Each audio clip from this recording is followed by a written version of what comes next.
Very good. We've gotten together. There's got to be a song in there someplace. Okay, very good. Well, we were going crazy here, and I don't know if it was your end or my end, but that's okay. I honestly think it was neither of our end. I think it was the Blog Talk Radio. It's all their fault. God. The blog God. Yeah. Okay, so what are we doing? Are we going to go on the air this week, or what's happening? Are we set? We're live right now. Okay, good. For the folks that are listening, we have no idea what's going on this side. We had the electronic wizards are fooling with us or something. So now we're contacting. Let's go from there. We'll make like nothing ever happened and start over again. Sounds good to me. So, hey, good evening. I'm just glad to be here. Yes, Excellent. We're happy that you came on the show. And, I was telling Jeff earlier that I was kind of glad that we did postpone that last time because of this new I mean, not glad, you know what I mean, but just because it kind of turned out, I didn't mean it like that, but like because it's good because of this new stuff that they're finally telling us that there's some other planet or whatever. So, yeah, so I guess we. However, we got to be careful with that. But so how would you like to start this evening now that we made our telephone connection? Do you think the new show X-Files will mention Nibiru at all? I hope so. I don't know. I don't. Come on. It depends. How I guess, awesome would that be? Well, eventually somebody's got to mention it. That's the problem. Yeah. Now, listen. Let me. I don't know how many of your listeners do or do not know who I am. I don't know whether I should give this kind of a little bit of an update, particularly for those who are saying, "Who is Bob Fletcher?" Anyhow. Yes, please, yes. Okay, and then we can kind of go on from there. And of course, for the people that are wondering what we're talking about, I had, of course, done actually a year ago released a DVD expose on the discovery of Planet X. But let me give those folks who don't know who I am, kind of give them a brief update because otherwise it would take a month on the air to do a real good on my background. Sure. So I have to pass over. Pretend you've already had 29 days of it on the air. But to put it in a shortened version, many years ago, back basically in about 1985, I had been in several businesses. I had been an executive in the music business with MCA Records, which is the biggest record company in the world, up again and off again, but MCA being a gigantic record company. And I was a promotion director with the MCA during let's say in the 70s, and been in and out of several businesses in the early 80s. I had briefly for about a year or so an international consulting company with one of my partners in that business, literally was the consulate general or the attaché in Washington, D.C. from the country of Liberia. And so we were doing international consulting and et cetera, and he was my partner, where you could actually call the embassy back at that time and contact me or leave a message directly through the embassy. So it was pretty good for business.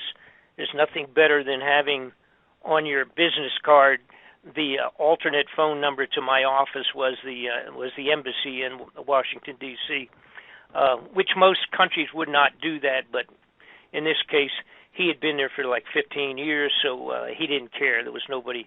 The president, the seated president in Liberia was his boss, so he had fairly high up. But the reason I mention that is my next step was in my life was a toy company. I became a manufacturer of toys. I had a particular toy that I had invented that was rather unique, and I started making a few of them kind of as a hobby, and they became such a big deal that when the consulting company closed, we closed doors on that because there was an overthrow of that country of Liberia in approximately 1980, and when that happened, most of the people we had signed some $1 million contracts with were killed all in 1 week. So that's the way they do the change of presidency over there. So anyhow, I can look back at kind of on a humorous point at this point in time, but it's kind of terminated most of our contracts. So I went into the toy business, manufacturing toys, and which is as far away from political mainstream or political corruption as you could possibly be by manufacturing toys. And I had a couple of retail operations in amusement parks and things of that sort. And of course, had not up to that point been very politically oriented, because the average guy, which I put myself in that, well, maybe I'm never average, but pretty much in that category, I just was not, I didn't care what went on in Washington, because I always kind of assumed in reality it doesn't have a real good connection to my personal life. It's like most of us. And so I was looking to expand the toy company. We were doing very well, and I wanted to go on television with the toy, because with that kind of a product, we would have sold, like 10 million of them in a couple of months on television. That's the kind of toy it was, a demonstration kind of a thing. So I ran across a company. A fellow had a company, actually had about 6 companies, and he had a lot of money. I met him in New York City in a marketing company, a marketing convention for miscellaneous products, a gigantic show, 35,000 participants in this particular marketing show, which is once a year in near Madison Square Garden. It's really a big thing. So I ran into this fella, and he jotted down on his business card, and he handed it to me, and he just said, "I'm interested in a large number of toys that you manufacture. Contact me when you get back to Atlanta." So I just took the card and put it aside, because when you're doing those shows, you get 1,000 people like that just come by and say, "Call me when get back, and I'll buy $1 million worth of junk from you." So the bottom line, to cut to the chase, as they say, this gentleman, using that term in the wrong definition, but this jerk was in fact a supplier of covert weapons for the United States Central Intelligence and National Security Agency. He and his business partners, who were the major generals that had run the entire Vietnam War, and that's who this guy was. He was a covert arms supplier. And I ended up merging with him, not knowing that, of course. That was not part of my deal. I didn't know anything about that crazy stuff. And I became plopped and dropped right into the middle of James Bond kind of a situation, where this guy wanted me to use my toy company as a covert front to travel in and out of a variety of nations, different countries, where the Central Intelligence and the National Security Agencies were doing wars. And at that time, it was the Iran-Contra war situation down in Nicaragua, and they were moving into West Africa. See, and that's where that company that I had with the Liberian and contracts with Liberia, that's how that came into play, because somehow, apparently, he had found out about that. And his offices were right next door to my offices in Atlanta. So how that came about exactly, I never found out. But that was the bottom line, was that he came and finally said, when I asked him, because I was meeting major generals, these big, very heavy-duty 4-star generals coming in and out of my toy company, which is a little unique, and these people were speaking in foreign languages, and they were selling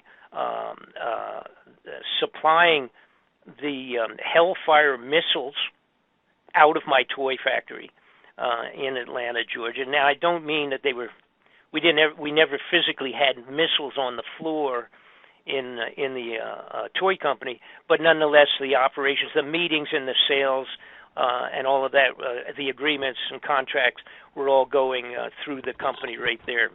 Oh, wow. So it's kind of mind-boggling. And again, it's a wonderful story, the whole story of that, and how I ended up getting into chasing corrupted people in government. That was the root of the entire thing. Because what happened was, of course, I had already contracted with him. I merged my company, moved it in under his roof, and then a few months later was when I found out the bottom line of what was going on. And of course, he wanted me, he said, get your passport in order, because in a week or two, I want you to get out of here. You've got to go to, I think it was Angola, on another, West African nation, and to put together some contractual agreements and stuff like that. So, and of course, I said, he said, you'll make more money than the president. He said, and you never have to pay taxes again, or any of that stuff. We just don't bother with it, and so I just said, no, I'm not going to do that. I said, I'm going to get killed if I do that. What? This is crazy. What are you talking about? I'm not a Central Intelligence agent. I've never even been anything in that category, close to it. I wouldn't know what I was doing.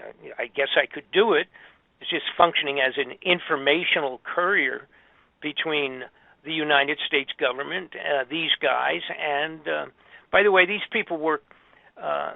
When I confronted him and I said, what is it that's going on here? I said, what's with the military guys and the generals and the telephone calls of foreign languages and faxes coming in? At that time, that we didn't have email.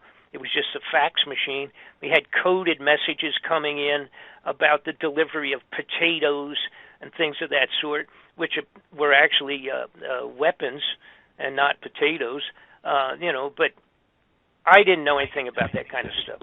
Right. So I backed off, and then when I started pursuing, I had a good friend, had been a lawyer for many years, had been a family friend, and I got with her right away, and I said, hey, you know that great deal that I got into a couple months ago? I said, it's not so great, and I said, I need to get some money back. They took my whole company. I mean, I had this, $1 million company that was now gone. So I was making 40, 50,000, whatever it was, coming through our just the toy stores in the Six Flags amusement park. So the bottom line was, when we started moving forward with the potential of doing a simple legal action, a fraudulent contract, and they had plenty of money.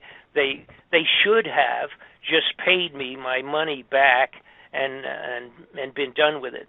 But instead, they told me to take a hike, and they said, basically, this fella, and his name was Gary Best, he put his hand into his pocket wearing his dress suit, suit jacket on, put his hand into his pocket, pulled it back out in the shape of with his fingers in the shape of a gun, aimed it towards my forehead and said if I talked to anybody and went any farther with this, and then he just made like he was pulling the trigger and said bang. So these guys were who they were. They had run Air America. If you ever saw the movie that was done, it was so popular, called Air America, about the drug smuggling out of Vietnam. These guys ran it. They were Air America. Okay, that's who they were. Wow. They were assassins. They had done all of the assassinations during the Vietnam War. The shipment involved coming out of with the drugs coming out of Vietnam. They were actually putting them in the carcasses of our dead soldiers, opening them up and smuggling the drug in their bodies. Damn. That's how low life these people were. And it was only within a month or two of my exiting that guy and telling him, hey, I'm not going to have anything to do with this, that they started doing the peripheral investigation that became the Iran-Contra inquiries at the Senate and the Congress. And this was 1987. I was involved in 85, 86, around that period of time. So when I saw that, I was very angry because I had lost my whole business. I lost all, everything, and was unable to go anyplace because when we started moving forward legally, I received notification that my toy factory was classified secret. And those people involved with myself, of course, are referring to their own people, these operatives, that those people were all classified as being secret. We couldn't go to court, and the judges, the courts would not hear it because it was all classified. So I was really angry. That was about, let's say a year or so after finding out I had just lost everything, and there was no recourse. When I saw they were investigating the Iran-Contra business, I contacted, as a matter of fact, it was Senator John Kerry, who's now, of course, the Secretary of State presently, contacted him because he was headed one of the major inquiries at that time. And I simply said, I'm going to give you a couple of names on the telephone. If, in fact, these people are who I think they are, you tell me, and we'll go from there. And if it doesn't mean anything to you, then we'll just forget about it.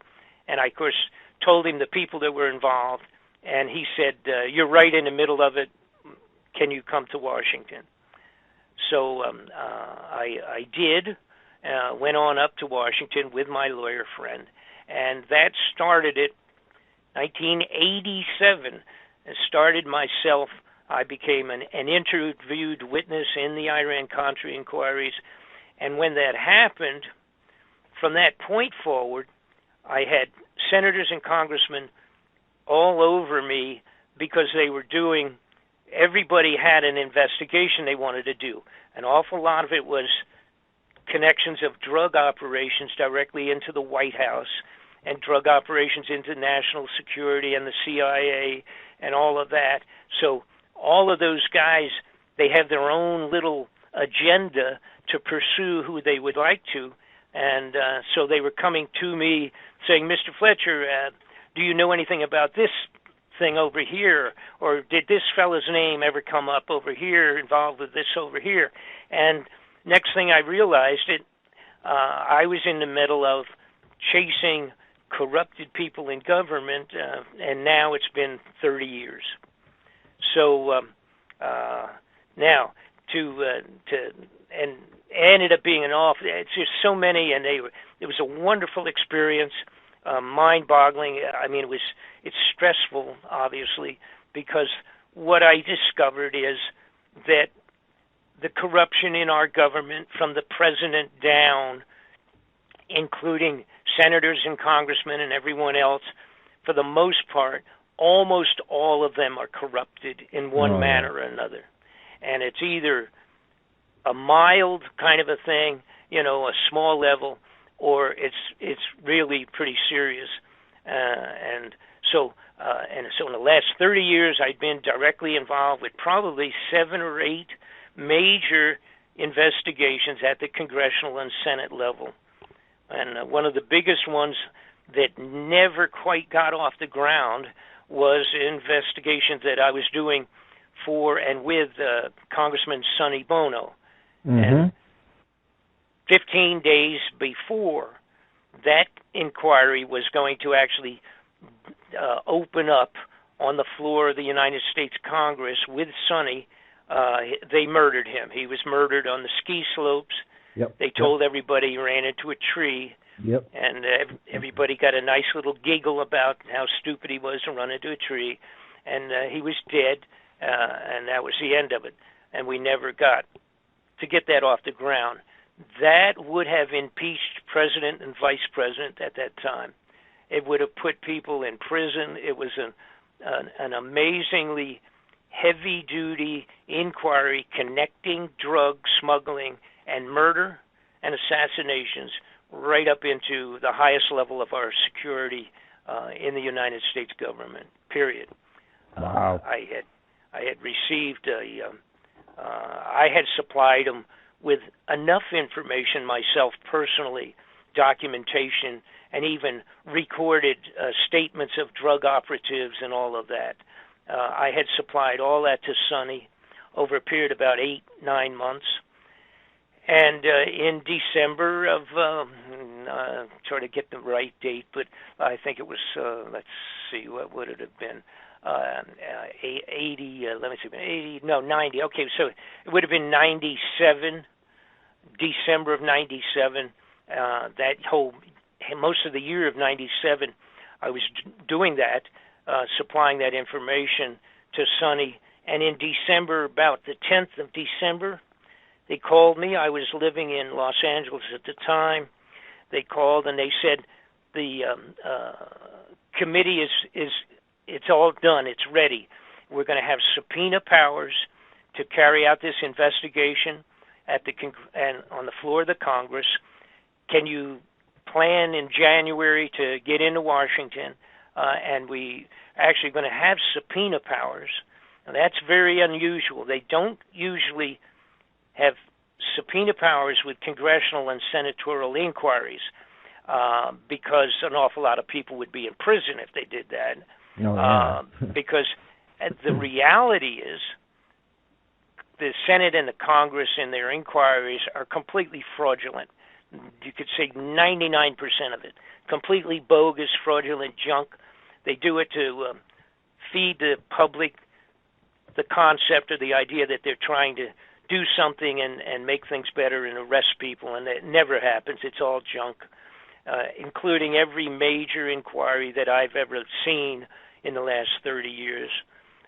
They even had specific senators and congressmen and lawyers that they would bring in specifically to help or assist or oversight. Usually they would call on the chairman of the inquiry, and it was 2 or 3 particular guys that were completely fraudulent, and they were brought in just to shut them down and to dance around in circles and instead of doing anything serious.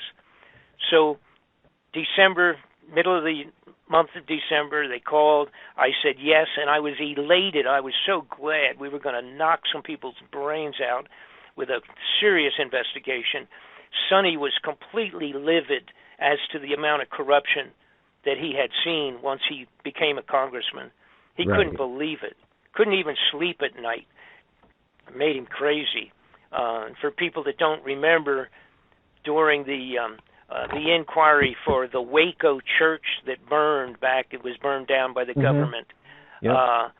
Sonny was on that committee and literally physically broke into tears when he heard the testimony about how we killed the children coming out of the church, set it on fire, and when they ran out, they were shooting them. You know, and he found out all of this material. He literally broke into tears on the floor of the Congress. He couldn't handle it. But that's where his head was. They couldn't buy him off, couldn't shut him up. So the alternate, therefore, was to kill him before that committee opened up. They went on their break on about the 15th of December.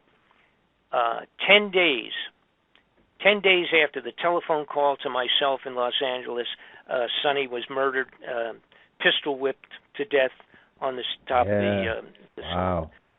And I did do an investigation on that separately, which is in a DVD if anybody's interested, a complete coverage of my investigation on that, including his autopsy and all the rest of that. There's absolutely no question that he was murdered. I believe it. Took us 2 years almost to get the autopsy, and I was working for Sonny's mother.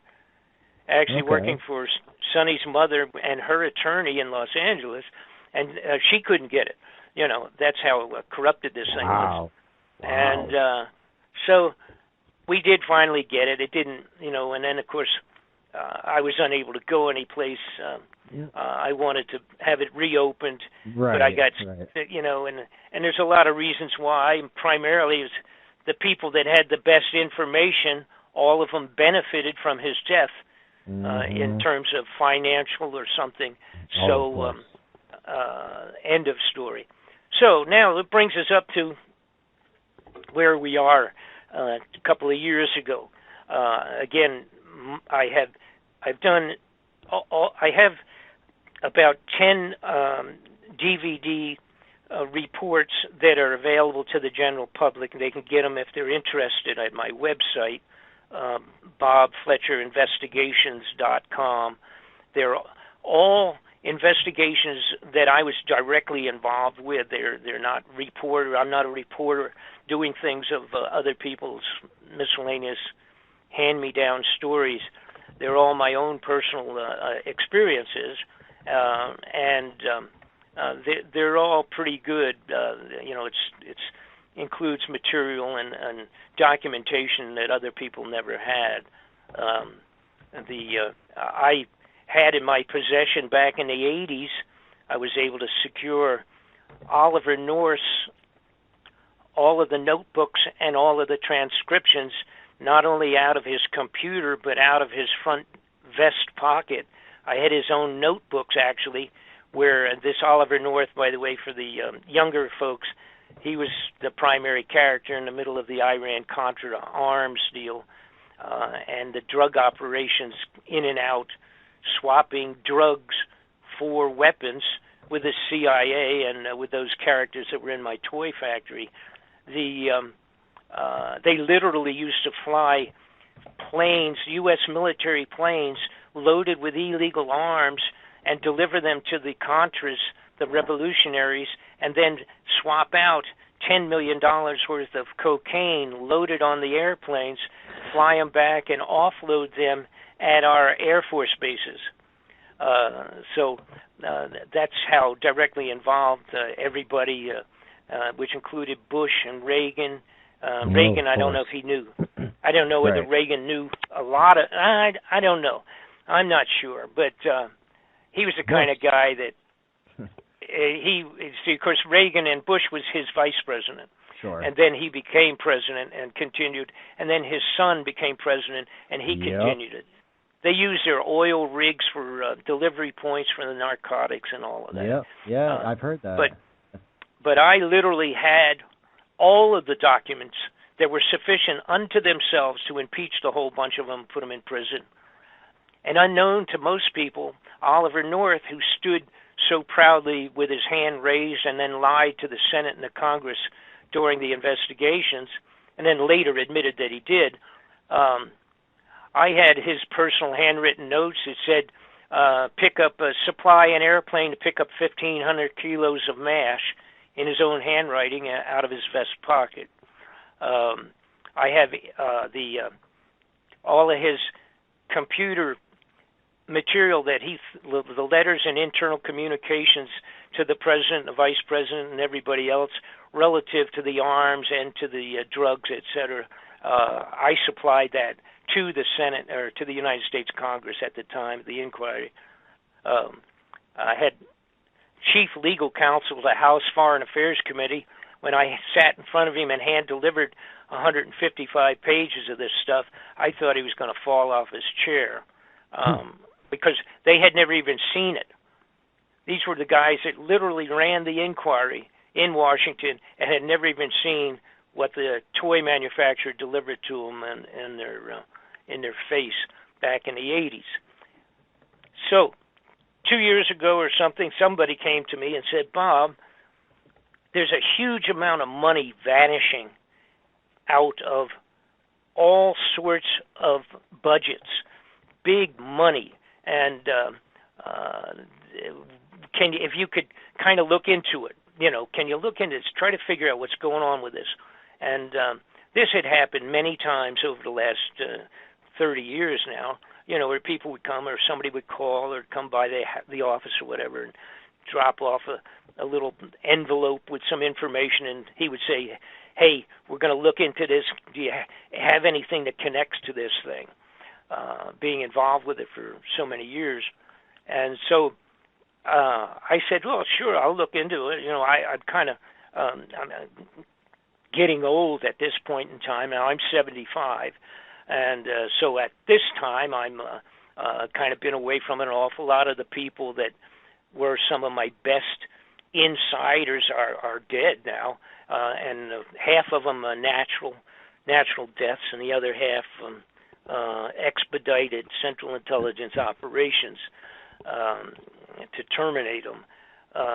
But I said, sure, what are we talking about? And they said, billions of dollars. And, I said, billions? And then they said, well, even trillions of dollars. And I said, well, wait a minute. You can't even you can't money launder $1 trillion. How do you do that?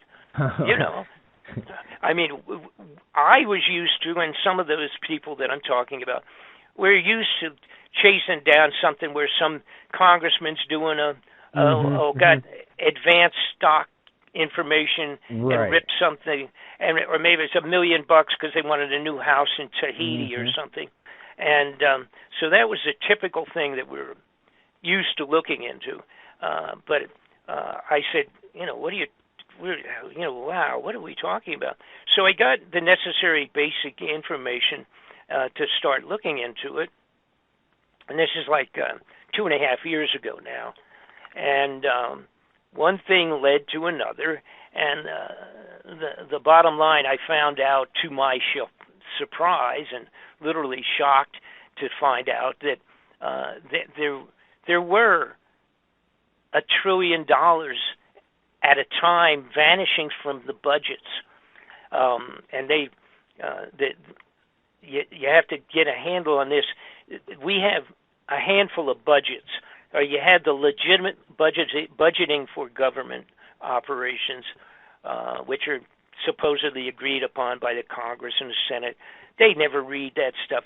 Sometimes you're talking about a 4,000-page budgeting layout for, So any time a congressman said, I went over all of it, went before I voted, that's baloney. I mean, it's almost, it's laughable, and it is ridiculous. It is. They say, oh, we carefully went over it. Get out of here. That's a joke. So, but you have the budget that theoretically is there year in and year out, and they vote on it and change it and update it and all that, and usually try to put little things into it where they ripped off a couple million to go into their district so they can get elected again next year to build a library for blind people or something like that. Some of the projects that they do are absolutely ridiculous, like investigating why rats and mice can't see good on a foggy afternoon or something like that. You can't imagine the money that goes into different districts under a congressional person's name or a senator's name in their area for stupid, moronic, unbelievable things. $1 million here, $2 million there, $3 million there. And then if you look closely at it, you'll find out his cousin is a guy that's running some company someplace, and he needed a $10 million financial assistance, and that's what it amounts to being. Stuff like that. All right, but that's not a big deal. But what was going on was they had black budgets that are interesting. Yeah, well, what's interesting is, first you have regular standard budgets, okay, and they steal out of that. That's pretty easy. Then they have black budgets that, in the most case, a lot of congressmen and senators are not cleared for secret at all, or top secret. That's for sure. They're just not cleared to even see it.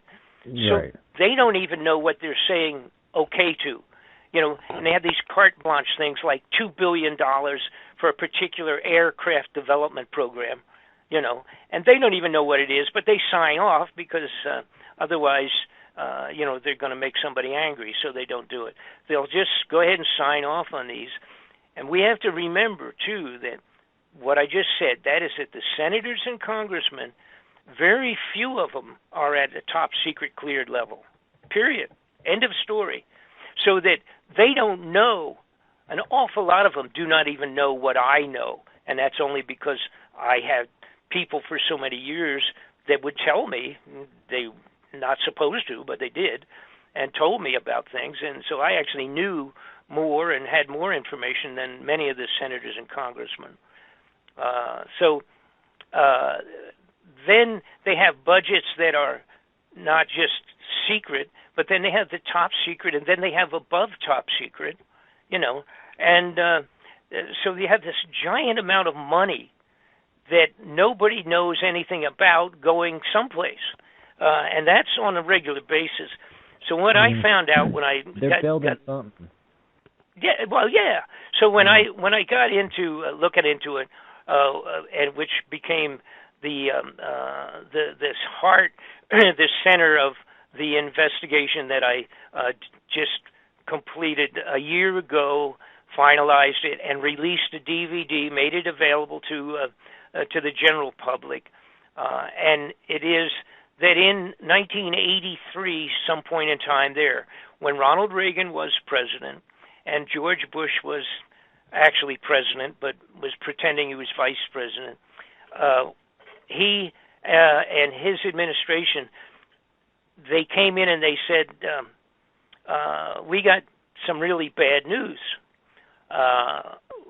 The rumor of Planet X, which had been banged around for 50 years, I mean, been written up in stories and books and movies and all kinds of stuff about this planet called Planet X, Nibiru, whatever you wanted to call it. Zachariah Sitchin had an awful lot to do with it. He wrote several books talking about his deciphering thousands of clay tablets. Mm-hmm. As a matter of fact, there was like 22,000 of these. They were discovered in the Syrian area, where they literally had written and inscribed like books, if you will, and he was one of the few people that was able to decipher it. And when he did, he found out the story of this planet that comes around from the far reaches of our solar system, comes back around. He thought, and he claimed, that it was a 3,500-year cycle, an orbit of a cycle of 3,500 years. Now, there's a big dispute about that between people that have been studying this for their lifetime. I was not into it for my lifetime, but and there is a push and a pull between groups that it may actually be 350 and not 3,500. Right, I've heard that too. Yep. Right, and the point of that is, and by the way, I'm getting ahead of myself a little bit here, but for the people that don't know anything I'm talking about, I love the Earth Chronicles. So this planet, anyhow, comes around in a huge orbit. It's similar to Halley's Comet. Halley's Comet, which everybody knows about, comes around every 75 years. Now that you can set your calendar and give or take a day or two, 75 years, Halley's Comet will be back around again. And it comes around, goes around the sun, and circles back off into again, in that case, it's a 75-year orbit. And this one, the Nibiru Planet X, had been written up to being and analyzed and calculated, etc., by many people, to be on a 3,500. Now, it may be a 350 year, all right?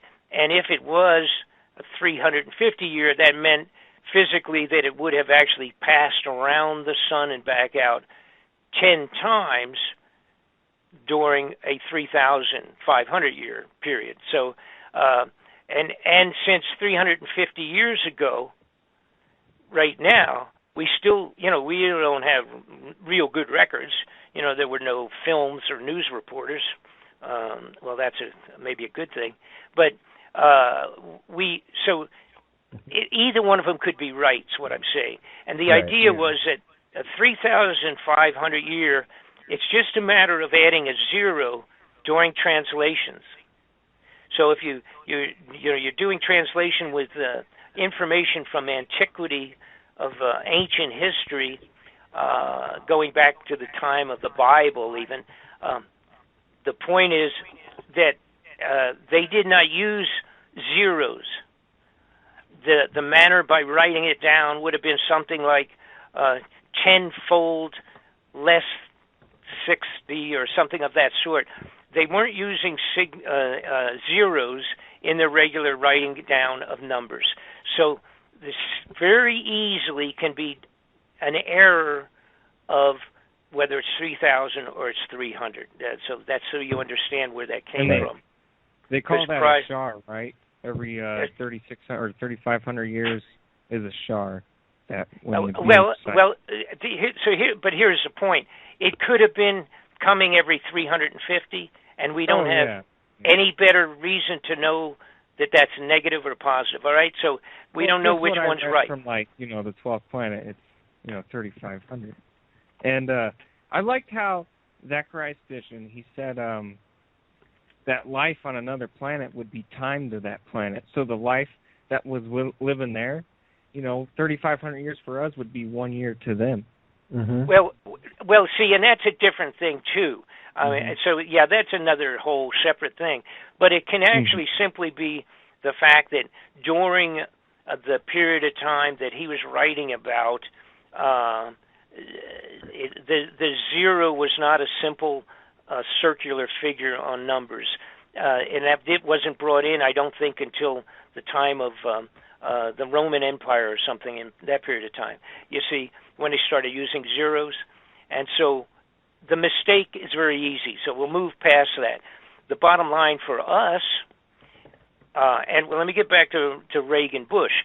What happened in '83 was the first time they had one good, real big signaling telescope that was sent out to outer space. And when they sent it out, they came back and they said, it looks like this thing is there. And if it's coming back, they're doing the calculations, and they said, this thing's going to be in another 20, 30 years. All right? This was 1983. All right?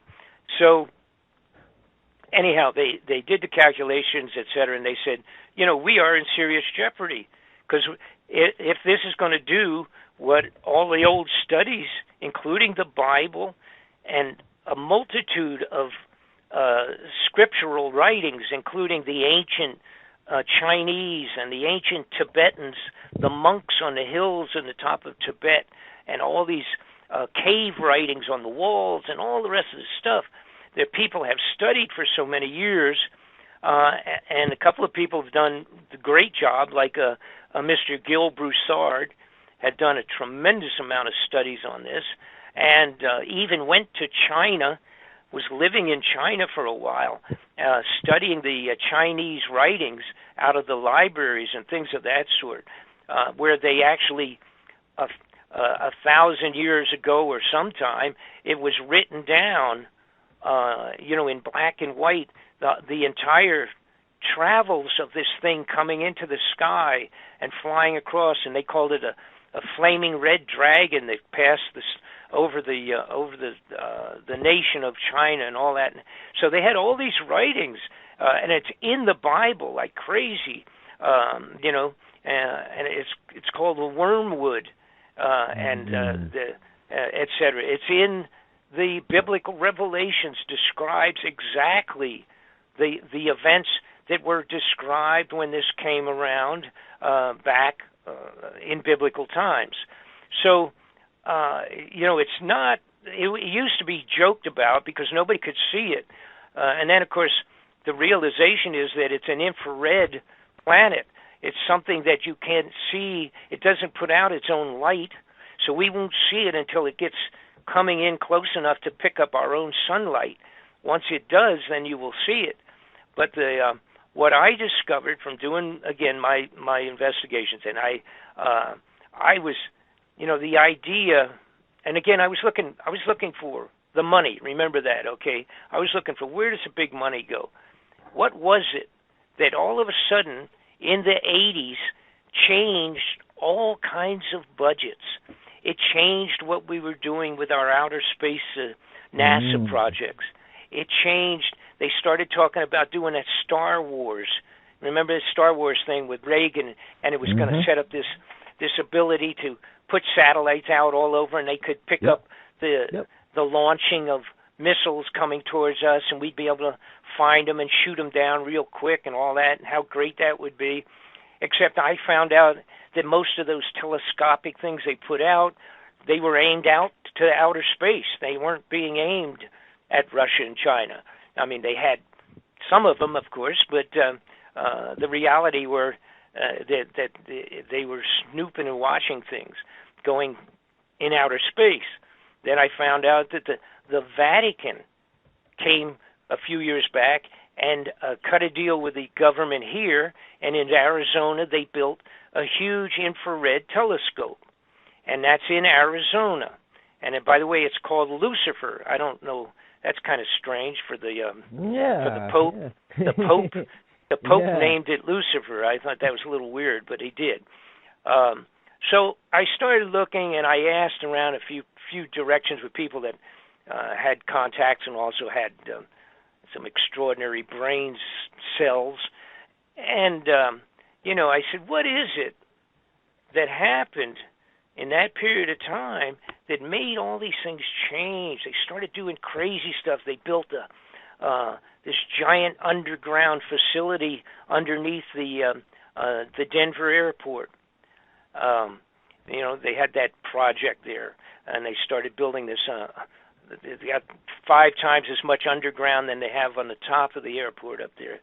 I went in within a week of the opening in 95, when they opened the Denver airport.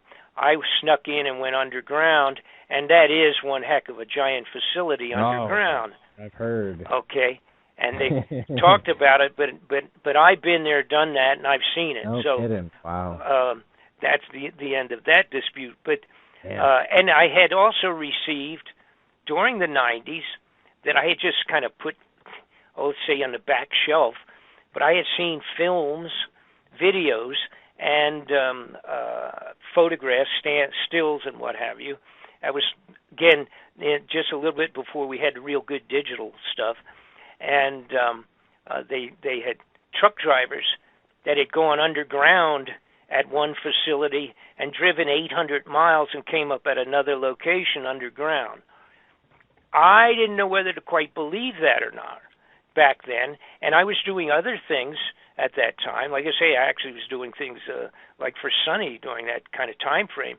So I didn't get into making a big deal, but I kept it. I kept the pictures. I kept films, and I kept their stories. I had all of that in files. And somebody came to me 2.5 years ago, I guess, trying to give a time date on this, and said, whatever it is that's bothering them, bothering the crooks out of government, instead of just stealing a few million for their next summer vacation home, the money's disappearing. But have you realized about do you know about all the underground facilities? And it was a military guy that had seen some of them. And I said, well, I was kind of like, I was aware of it, but I don't. Are you talking a lot, or what do you, because I didn't think there was that big of a deal, because in reality, before '83, there wasn't. There was a few of them, underground, and most of them were legitimate, like the NORAD facilities for keeping track of missiles and possible invasions and what have you. So I said, okay, is there really big numbers of these, or what are we talking about? And so he handed me information relative to the bottom line is We have built 103 of these in the United States. There's that many of them underground. They literally are gigantic hideout survival facilities for the elite upper crust of the United States of America. We're talking locations that can hold 10,000 people. We're talking locations that have high-speed monorail magnetic maglev trains that go 400 miles an hour underground, and they go from one location to another. I have live footage of a few of the facilities that had been handed off to me that shows 18-wheelers side by side and passing at intersections under the ground in these locations. They have some of the facilities have extra amount of capability of growing foods underground, complete vegetation growth of necessities. They had, then I found out, I have paperwork related to it, I found out that in fact they had been for the last 5 years buying freeze-dried foods and survival foods by the millions and millions and putting them into the underground facilities. And with a time frame to have most of it done by 2012, 2014, the delivery of the foods. We actually have FEMA paperwork that shows their inquiry with some of the bigger companies and asking them how many tons of this food or that food could be supplied in a short period of time upon request, et cetera, et cetera. For the last 5 years, there has been a shortage of survival foods to go into the regular retail outlets above ground for the public consumers. They have had a shortage. The big companies have not even been able to get the orders that they wanted, such as Walmart, not being able to get as much to sell to their people in their stores because the government had taken all of the advanced contract for delivery on the freeze-dried survival foods. So that's what they had been, where all the money had been disappearing. And Donald Rumsfeld, who was the head of the Defense Department, sat down in front of one of the congressional inquiries that I'm referring to back. As a matter of fact, this was in 2001. Let me think. 2001. He sat before the Congress on an inquiry on disappearance of some monies, and he said the Defense Department in the last few years has been unable to account for $2.3 trillion. And he told the United States Congress about that. All right? When he told it to them was the day before the 9/11 Twin Towers attack on the World Trade Center. Wow. The day before. Now, what also happened, all of the paperwork that would have supported that information was destroyed on that day because of the explosion took place at the Pentagon.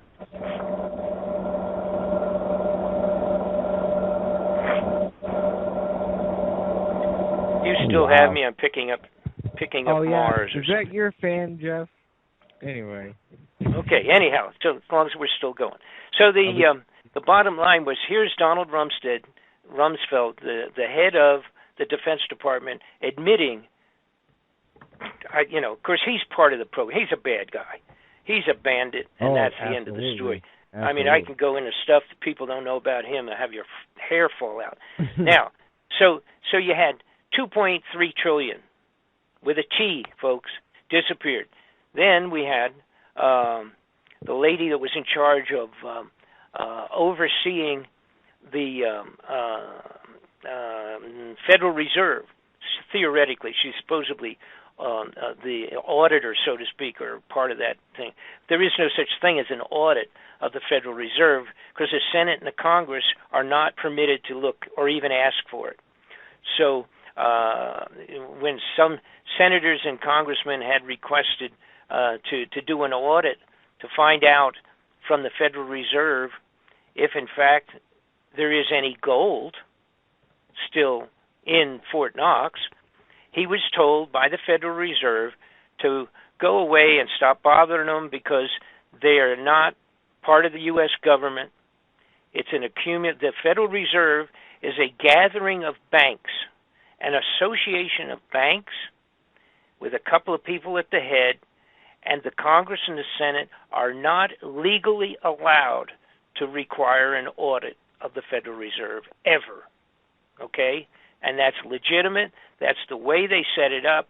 And the Federal Reserve, for example, Ron Paul, who came forward a couple of years ago, 2008, wanted to have an audit on the gold. They told him to go away, get out of his office, and don't bother him. End of story.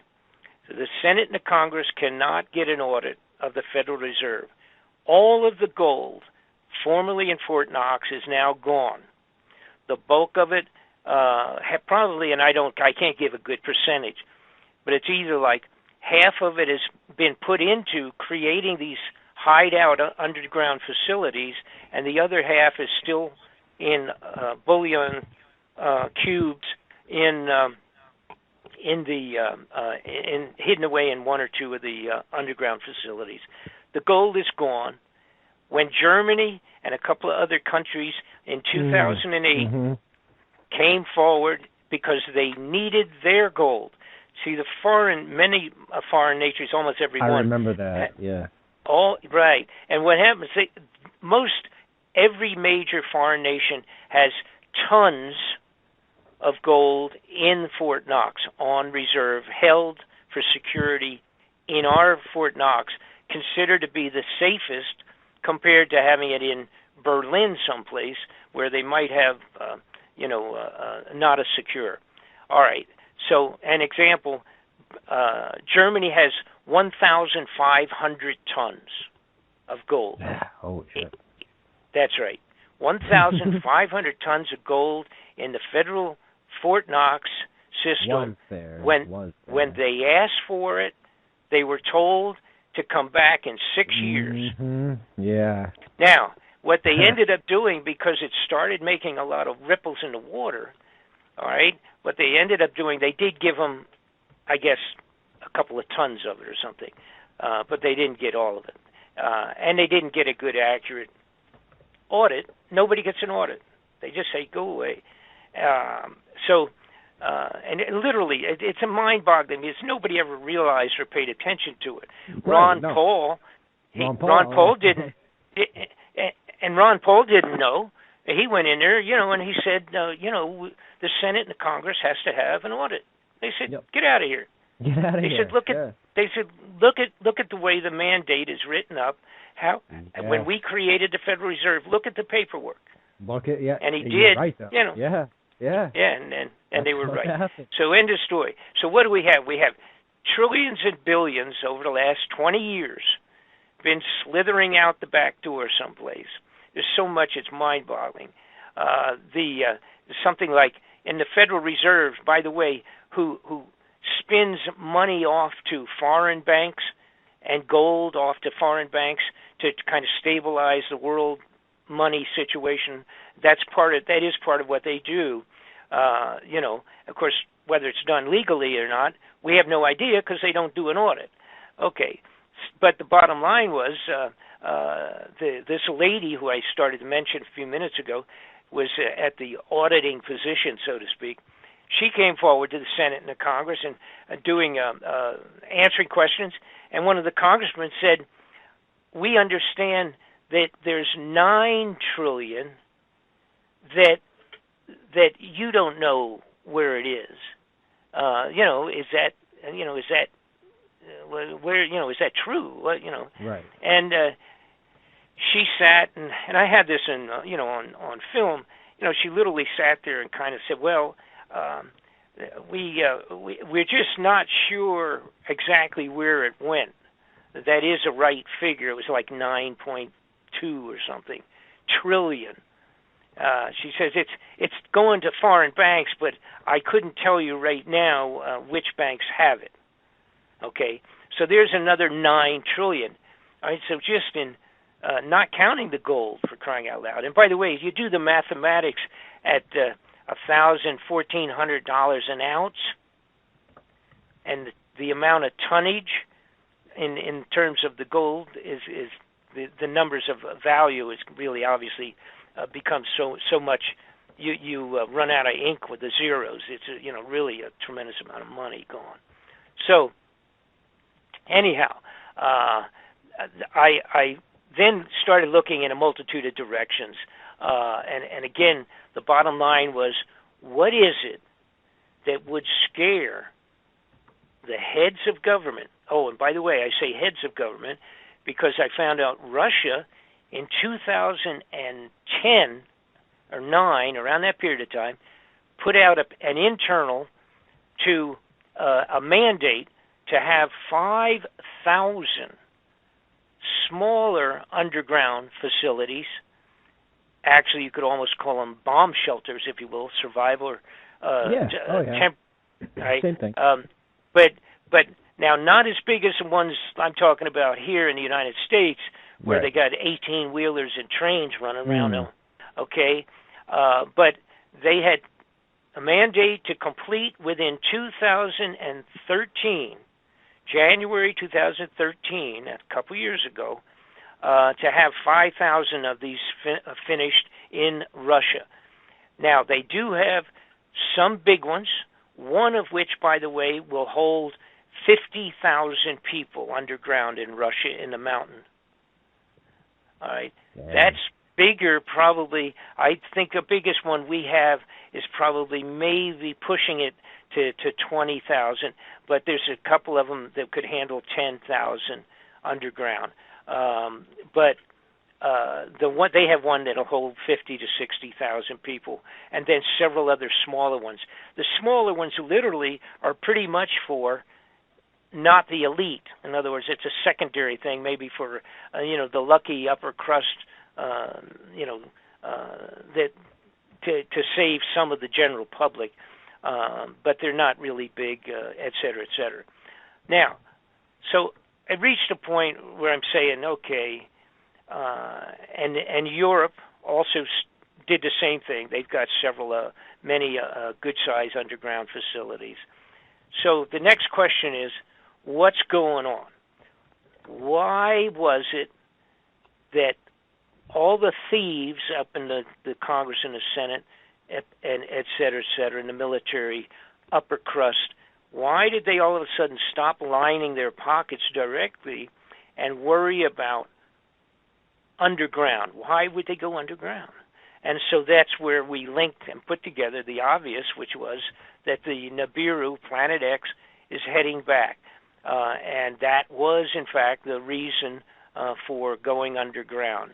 Now, at the same time, all along, going back to the 90, 95, and that period of time, was when the government was started supplying the sheriff's department and all of the different military sheriffs and police stations, et cetera, around with military equipment, grenade launchers, armored vehicles, water tanks, machine guns, tanks, bullets, weapons of all sorts and everything. They started, putting these out to police stations and sheriff departments, et cetera, et cetera. Okay, and everybody said, well, what's going on with that? What's the connection of that? And the connection is this. And by the way, also when I checked into the Vatican, they're completely up to speed on this. That was why they put in the big infrared telescope in Arizona called Lucifer. The reason they put that in and everything, it's all part of and parcel to this whole thing of keeping an eye on it. And they have been aware of it for many, many years and still are. and participating at the highest level of keeping this thing quiet. Now, here's the problem. And because a lot of people say, well, when are they going to tell us? When can we, first off, they say, when can we see it? Next one is, when's it coming? When do we expect it to be coming back in real time? And when are they going to tell us what's going to happen? This is bad. We're not going to know about it. Well, the truth is, no, you are not going to know about it. And you will never have a formal My Fellow American speech from the President of the United States unless it is at the very last point in time, and at that time, he and everybody else will be underground already. Okay, they'll be gone, and the speech that would come out, if there ever is one, will be literally the last day's speech, so to speak, before it's about to hit, or it's not going to hit. I don't mean to say that, but it's coming close to passing close to Earth. They have no intentions of ever telling the people of the globe that that's happening for real. So they're going to use it to depopulate the planet if they want to, supposedly. Right. So no. So here's what happens. Here's what's physically happening, and why this comes back to the weapons going to the police force. What they're going to have to do is declare martial law in the United States before the Planet X Nibiru is starting to be seen in the sky. Once it's seen in the sky, headed in to go around the sun and then back out for another several hundred or couple thousand years, whatever it is, all right, when it comes in, it'll be first seen as a star, like a new star. And it'll be coming in, it'll get brighter and brighter and bigger, and it will take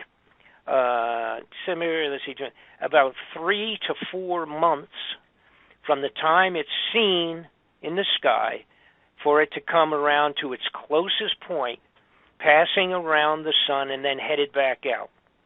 Now, again, I mentioned Gil Broussard, who has real good studies on this thing, has done, and he's the one who went to China and has been doing the complete scriptural thing and can match up every single event to this thing with documentation of ancient times around the globe. So this is not just a handful of idiots someplace coming up with a funny story. All right. So here's where it has always been when it came closest to where it actually passes and blocks the sun, does an eclipse of the sun for a brief period of time, and then goes on around and goes back out. All right. That has always been around March, April period of time. March the 25th or 27th is usually approximately the period of time of most close to the planet Earth. All right. So also the mathematics of this is that it will be probably seen in the sky in December. Now, originally, and now there are a lot of miscellaneous variables in this thing. Changes in the calendars, the calendars of antiquity. They changed their method of counting days, and like you said, how many days, and back then versus how many days now for a month, and all that kind of stuff. So there's a lot of little variables, and it's kind of a little bit. Again, I refer to Halley's Comet. Give or take, in that case, it's only usually about, give or take, a week. That comes around 75 years.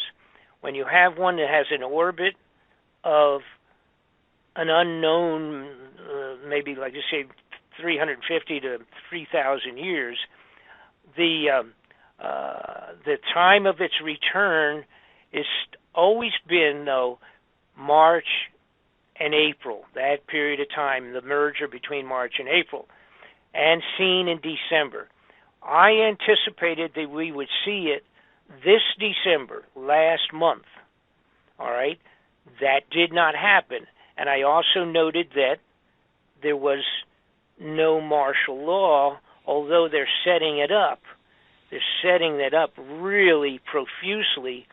They have to simply come up with one of two or three ideas that will be accommodated by the American people to accommodate and accept a martial law.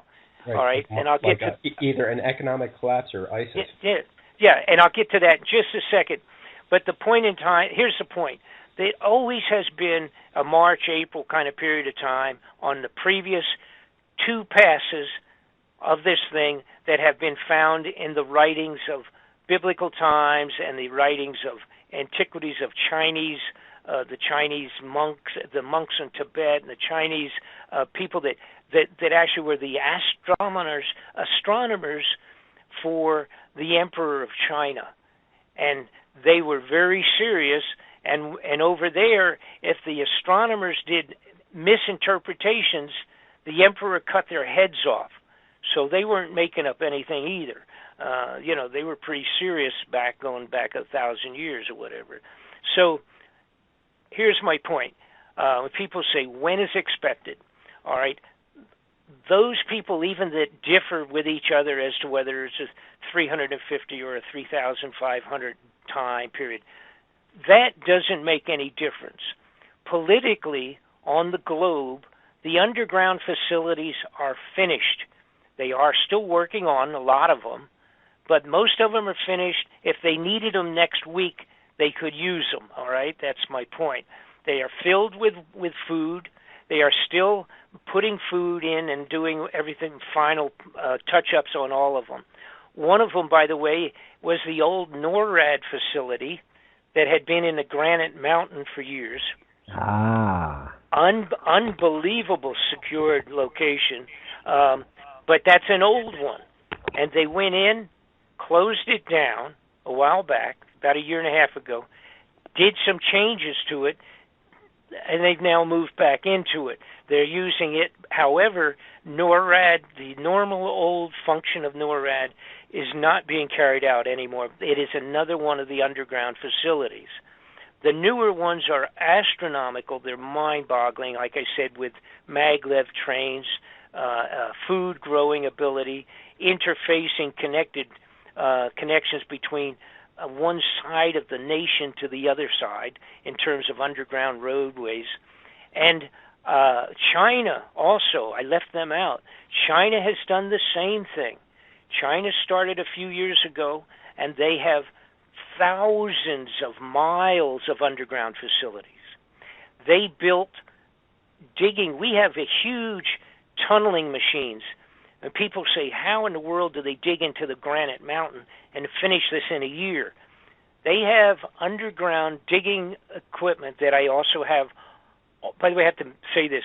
All of this that I'm talking about and much, much more, including photographs, pictures, live footage of every one of the nations, everything I'm talking about, every single thing I've touched on base on here is completely covered in the DVD that's available to people that I put out approximately a year ago now, just at the beginning of this last year. It's called Incoming, and it's available on my website, bobfletcherinvestigations.com. You can buy it. It's $24.95. It's 4 hours, double disc DVD report, has everything and answers every question. Now, let me get back, and we pay the postage on it. Good. All right. So the point is now that the underground facilities in China, like I said, thousands and thousands of miles, they have the machines, which the machines are so big, they're tunneling machines.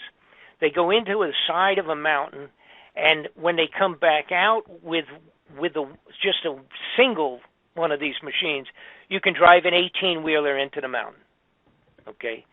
Then when they go back the second time, they have big enough that you now have coming and going of an 18-wheeler. Two 18-wheelers can pass with two passes of this thing. The Chinese, which I have pictures of, as a matter of fact, also, the Chinese built theirs with one unit that is two of our biggest ones side by side, and then another 25% larger in diameter in the middle of the two. It's a three-headed boring machine to go into the side of the mountain, and so big that you can, when it backs out, you could drive two 18-wheelers down and have a dance in the middle of the highway. That's how big it is. Unbelievable, man. I have all of that in the DVD, as a matter of fact. Now, I have to mention another point that fits into the whole puzzle, and that is a thing called a seed vault. Back in 2012, in Norway, actually, or near Norway, they have an island where they put a seed vault, and it was an internationally cooperative seed vault where they go into the side of the mountain. They have seeds to be able to replicate and regrow every growing plant on the globe of any value at all, and it's millions of these seeds. Actually, I think it's billions. Billions of those seeds are in the seed vault. And, of course, you can look it up. Just look up seed vault. Actually, seed vault and right seed vault Norway or underground seed vault, and it'll come up. You got plenty of information on it if you want to look at it. Just on the computer. That's cooperative among the nations. So what we have is all of the very upper level, upper crust people of all of the globe know about it, know it's coming. They have an idea when it's coming because their intention, again, their contractual agreements with the survival food people was to make sure they had most of these places filled as of 6 months ago. So they're not putting the food in there for 10 years, 20 years, 5 years away. They're putting the survival foods in there today so that it could be used next week, next month, 6 months, or a year from now. Okay, so Bob, could this be to prepare for some sort of nuclear war that they're interested in? No. It's way beyond. The problem with this, it's way beyond. There probably would never be a nuclear war because we, the United States, for one thing, could stop off any possible nuclear conflict in one day. Totally stop it and finish it off, okay? Terminate it. That's not going to happen. This is not something that we idiots called mankind on Earth are generating ourselves. It's not going to be a war. It's not going to happen. What sense would it do for Russia to totally destroy the United States and never be able to use the property for 100 years because of nuclear contamination? What point would there be to that? Well, I couldn't tell you that. They don't make any sense to me. Are the leaders of this planet are psychopaths? They don't really think No. Yeah, I don't know. I mean, you're true. The only really true psychopath is the North Korean screwball. Those poor people, and they don't even know what's going on. These Islamic countries.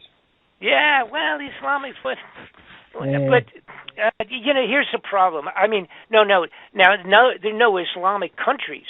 Now we have that ISIS problem that we created, and the idea that for them to come forward to us and say, "Oh, gee, they sure surprised us," get out of here. That's stupid. Right. Surprise us with what? Oh gosh, they snuck in 150 tanks on the border of Yemen or on the border of Iraq or Iran, and we didn't see them? Get out of here. See? So that's all garbage. That's under a separate category. It's called BS. It's called false flag garbage. Now there's always a chance. Don't get me wrong. The idea of one screwball getting a briefcase nuclear bomb, which the Russians have.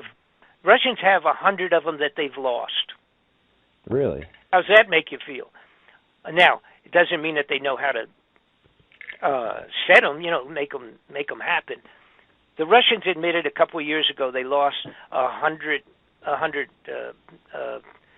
suitcase nuclear. Okay. I remember this. Oh. That's goofy, but that's a fact. All right.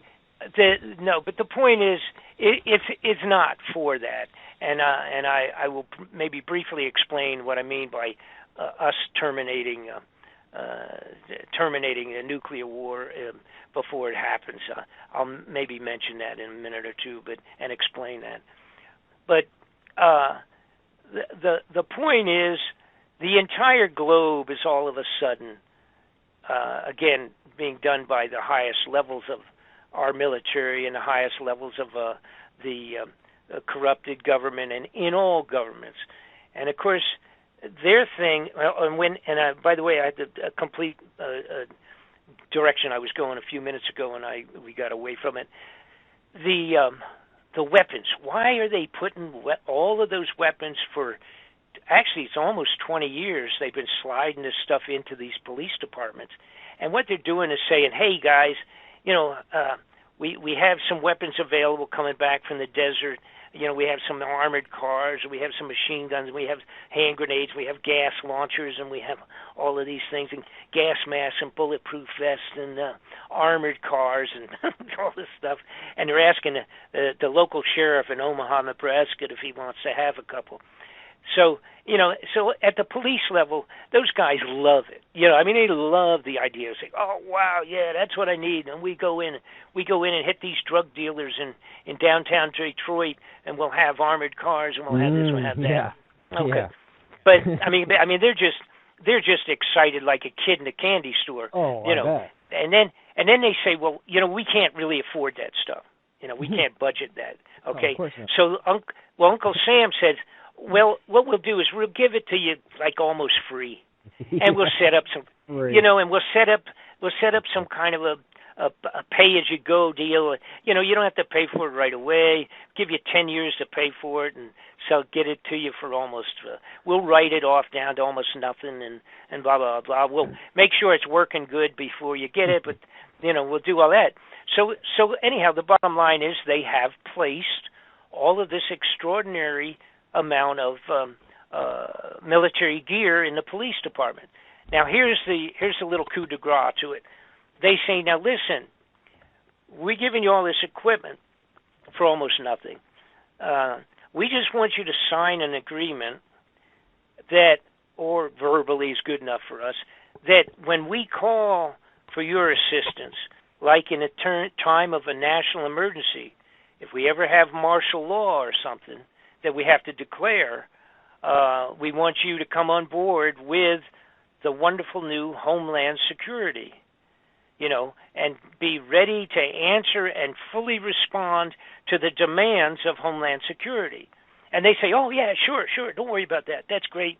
We don't care. That's good. Sure, we'll do that. So what they're going to do is, and they've already got, now they have all this equipment is in the back parking lot of all these police all over, and some of it came up, a few months ago when they were complaining about, when they were having the black and the racial problems and police shootings of black kids and stuff like that, sure. Right? They complained, they said, hey, what's the deal here? We came out with a demonstration, and they got military equipment and guys with helmets and, all of this stuff. What is that? And they complained, the citizens complained about it, but they had no idea that of what it's for. And it's there for the point in time, once it's certified, once Nibiru, Planet X, gets close enough coming in on its return trip, then they can mathematically do the math, and they can say, here's the day it's going to be. Give or take 5 days, this is when it's going to be here, But it has to get close enough, and it has to be seen. It has to physically be seen and all the rest of that, too. Really, So what they're going to do, though, is they're going to have martial law in place, and it'll be on every major nation of the world probably the same week. All right, because at no time are they going to come out and say, my fellow Americans, I have bad news. In about 30 days or 4 months, this big planet's going to come around, and an awful lot of everybody on the globe is going to die. Because here's what it's going to do. It's going to cause tsunamis like Noah's floods, because that's what created Noah's floods. It's going to cause electromagnetic impulses because it screws up the sun. It causes all kinds of problems with the sun itself, whipping around, even though it's only a couple of times bigger than Earth, maybe 5 times the size of Earth, but it has an effect. It's already having effect on the sun. And it'll cause, the biggest problem will be when it comes around, coming by the first time. Of course, it will do, like I said, a very long blocking of the sun. It will be a big, long solar eclipse. Then it will go on behind the sun. Now, coming with it is 2 or 3 planets of its own. We call them, not planets, moons of Nibiru that are traveling with it and circling like its own little solar system, so to speak. And it will be dragging as much as 25 million miles of space junk behind it. Now, what will happen is it will pass around behind the sun. Then we will go through, because of our timing of our orbit around the sun, we will pass through the tail of that darn thing. And we will have extraordinary meteor showers, because, or what will, for all intents, appear to be meteor showers. We will be traveling through the junk that's trailing behind it. That will happen 2 times. It will happen the first time when it goes around, and then we will go through it, through the tail. Then it will come back, going around the sun in the back, and then headed back out to Neverland, towards Pluto again, so to speak, out to the far reaches of the solar system once again, and we will pass through it, the tail, a second time. And it will be 155 days is the mathematics that they have done on this thing, the people that are keeping their hand on it. 155 days, give or take a week, for it to go around and back out. So we will approximately hit 2 times, 155 days apart, unbelievable meteor showers, depending on how bad and profuse the size of the pieces that will make it through our protective shield, so to speak, and burn up in our atmosphere. It's an unknown factor. So you're looking at tsunami water from the gravity alone of this thing passing close by. You know, we have to remember, we don't think, unless we're scientists, you don't think about the moon and the sun does a gravitational thing all the time, and it's what does our high and low tides. The water going in and out is being pulled by the moon and then released and then pulled again, and that constitutes the tides. When you have something that's several times the size of Earth passing fairly close in terms of astronomical measurements, coming fairly close to the Earth on 2 occasions, it will yank the water right out of the seabed, probably as much as 100 miles inland on every coast of the entire globe will probably be washed off. Right before you came on, I spoke in detail about all this. And there's actually a couple of new theories I'm hearing that this orbit of Planet X isn't actually elliptical. It's more like a figure 8. So it's not going to, the claim is now that it's not going to pass us twice, but it's actually... Well, astronomically, I believe it's a physical impossibility to be what we would call figure 8. It's actually just a big elongated orbit. Now, and by the way, I was still skeptical in the middle of my investigation on this. Boy, I didn't want to put my name. I didn't want to put my name on this thing. You know? Right. Well, I don't blame. I mean, I really didn't. I really didn't. And then, but finally, eventually, it's like, this is what it is. You know, I mean, I don't see anything else that would fit into all of this stuff. Everything, including, the Pope and the underground seed thing and all the rest of that crazy stuff.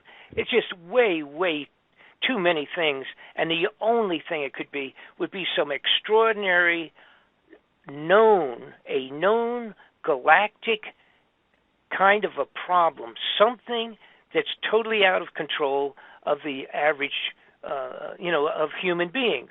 This is some external problem that can't be settled, like between Russia and China and America or any of that kind of stuff. And all of that local politics related to all of that stuff. Right now, it's all an ongoing show, for crying out loud, because they are scared at the highest levels on this darn thing, and that's all there is to it. They're just really spooked. But in terms of the orbit, one of the things that finally, something that bothered me, because I thought, geez, they're talking about 3,000-year orbit, and I thought, God, that's like outrageous. That means this thing is so far out when it goes out,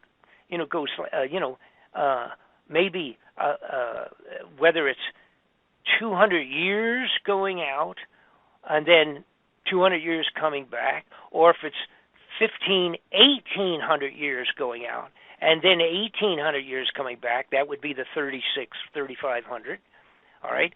I'm thinking to myself, I'm not, like I say, not an astronomer. I know more about it now than I did. But the idea that kind of a giant orbit would exist and this darn thing would keep coming back seemed extraordinary to me. But then, lo and behold, back a few years ago, and I think don't somebody yell at me, jump on me on this, like in 1990, I have people say, well, it wasn't 97, it was 92, who cares? Okay, but it's sometime around 97, we had, I think it was it the Hale-Bopp comet, I'm thinking off the top of my head? Yeah, you're right. I think you're right. Okay, yeah. All right, so there was this a comet that came around. They saw it coming. They said, hey, we didn't know about that one. And they named it Hale-Bopp under the name of two guys that found it. And it came in, it swooped around the around the sun, went back on out again. It was pretty neat. They knew when it was going to arrive, and everybody watched it, and they got wonderful pictures and millions of the tail on that was like 20 million miles. Okay? Yeah, you're right. Hale-Bopp 7. I got all the pictures sitting in front of me, so you got it right. Okay. So now what happens, though, when I looked at it, they said it's 4,200-year orbit for the Hale-Bopp. So they didn't know about it. They saw it. They found it. It came in. It did go around the sun. It did its thing, and it disappeared, going back out. And they did the mathematics, and they said it won't be back for 4,200 years. So then right away I said, so I had this little thing I was hanging on to myself personally that I thought 3,000 years was ridiculous, right? But now all of a sudden they say, there goes Hale-Bopp, and it's 4,200 years. So the idea that a real long, elongated orbit, like Hale-Bopp, is absolutely possible, legitimate, potential situation.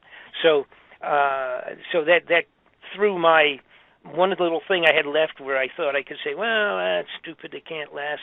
No, I was wrong, and the bottom line is it is a legitimate, the possibility of a 3,000-year orbit is absolutely legitimate. Yeah. So they're now, that it's going to take 50,000 years or some crazy shit. And I just have one question left because we only have 10 minutes left. You mentioned earlier that no one has seen Nibiru. I mean, we're not seeing it in the sky in December and all that. Right. But I'm seeing I'm in a few video Nibiru groups, Facebook groups, and they're showing videos and photos. About that. Yeah. They're showing videos and photos of Nibiru. Let me answer that situation the best I can. All right. Good. I put in my DVD. I put some real good pictures of way out things that had been shot and that could or could not be whatever. But it's number one. It's infrared. If you don't have infrared equipment equal to the $20 billion one that they got out there, and if you don't have one that good, the chances of you seeing or taking pictures is not happening until it gets in close. Follow me? All right. Once it's in close, then 10,000 amateur astronomers are going to see it in the same week, all around the globe. I'm not talking about infrared. I'm saying that during the sun rises in the morning, people are. No, I know. Okay, I know what you're talking about. Where it's showing up as a second sun in the sky next to our sun. Yes, and I understand that. Most of those are so you got to do just a size thing for yourself. First off, an awful lot of them are lens flares or something else. Okay. And there's some good ones. There are guys that said, no, I can prove that it's not a lens flare and this, that, and you see how this moves and that moves and everything. The bottom line is most of those are like the sun is the size of, let's say, a baseball at the end of your hand, your arm, a baseball, standard softball. And the next to it is something like the size of a nickel. Okay, and they're saying that's Nibiru, and it's got a funny color, and it's this and that. Okay, if it was that close, it would be doing such a number on everything already. And those types of pictures now were out 2 years ago, and it's still not here. Okay, right. That ain't going to happen. And like I say, according to all of the scriptures and the things where they actually have seen this darn thing come and go, and scratched it on the wall of the cave or whatever you want to say, or put it on the clay tablet. The bottom line was it was seen in 1 month, and about 4 to 5 months later, it came around and did its thing, got gigantic, came by, and went back out again. All right? So now, here's what's happening now. Since I put out my DVD, the increased interest, and I'm not the only one, I don't mean to say that, but my timing was such that when I put it out, the interest went through the ceiling, and the multiples of tens and tens on this thing has become, originally it was like 3 or 4 little things. I put my DVD out and did a whole bunch of shows, and then in a short period of time, if you put up Bob Fletcher, Nibiru, Planet X, Bob Fletcher, in Unknown Planet, any of that, there's now like 2,000 hits for crap, 2,000 pages you could go to now. But the point is, the government now, as time is ticking away on this thing, they're starting to put people, like just the other day, CBS News came out and said there was this couple of astronomers that have seen Planet X. Let me correct myself. They think they located the thing that might be Planet X, and it's out there past Pluto. All right, and then the caveat to it was that they said it's like 1 million light years away. Okay, well, on that basis, nobody has to worry about it.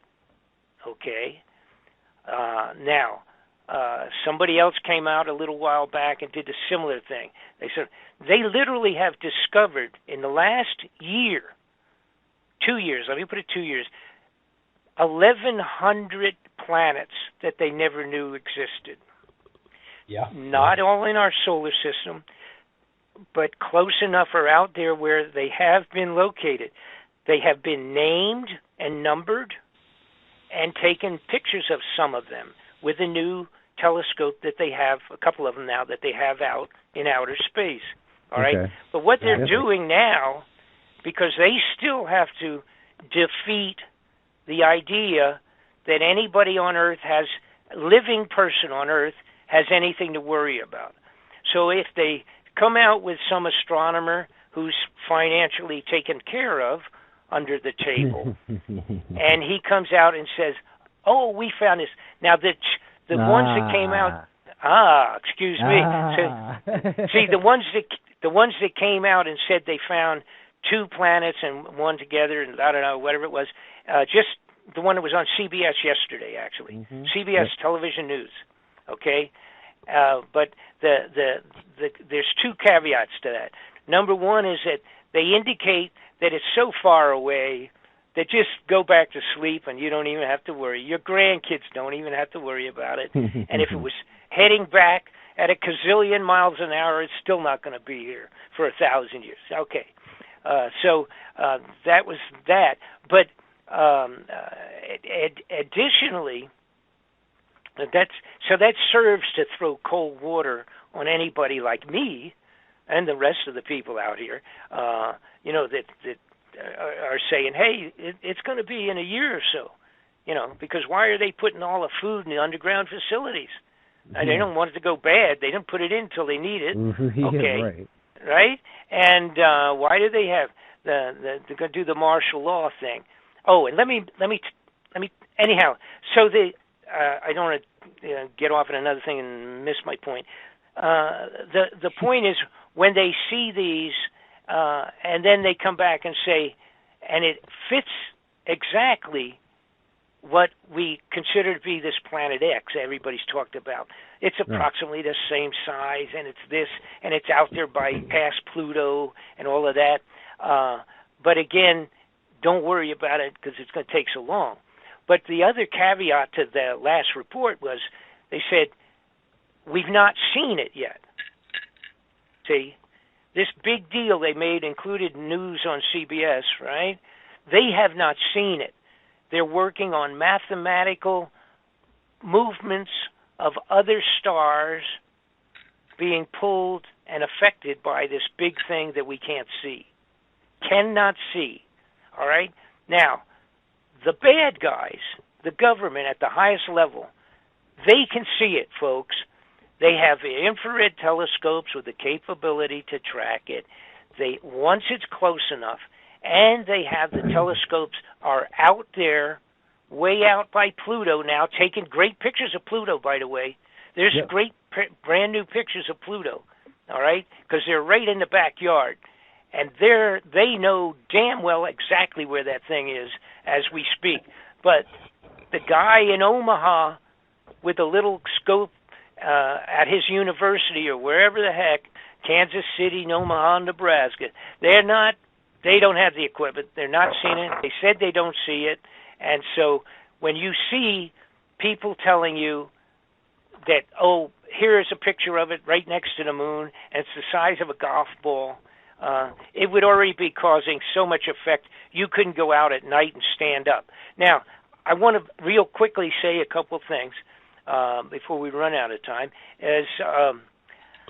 The DVD's available. Folks, go on to my website, just put Bob Fletcher, and you can find it. Put Nibiru Bob Fletcher, and you'll locate it. The point is that they're going to have to do martial law.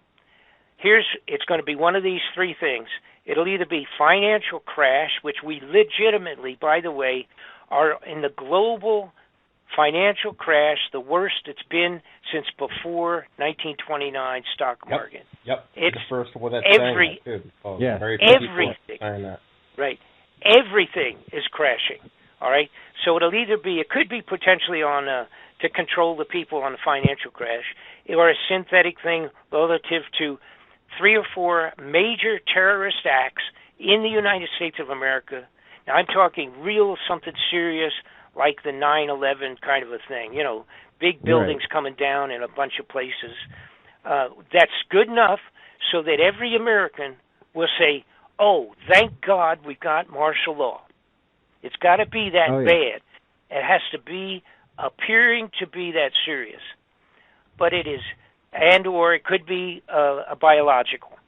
Right. A terrorist / biological epidemic, major diseases, germs put into the air in 5 cities or some other outrageous thing. Okay, and the other one now, the last one is a confrontation that would appear that we're going to get into World War III, regular World War III, like with Russia or China. All right, but those things are not going to happen either. China's not in a position to do anything like that.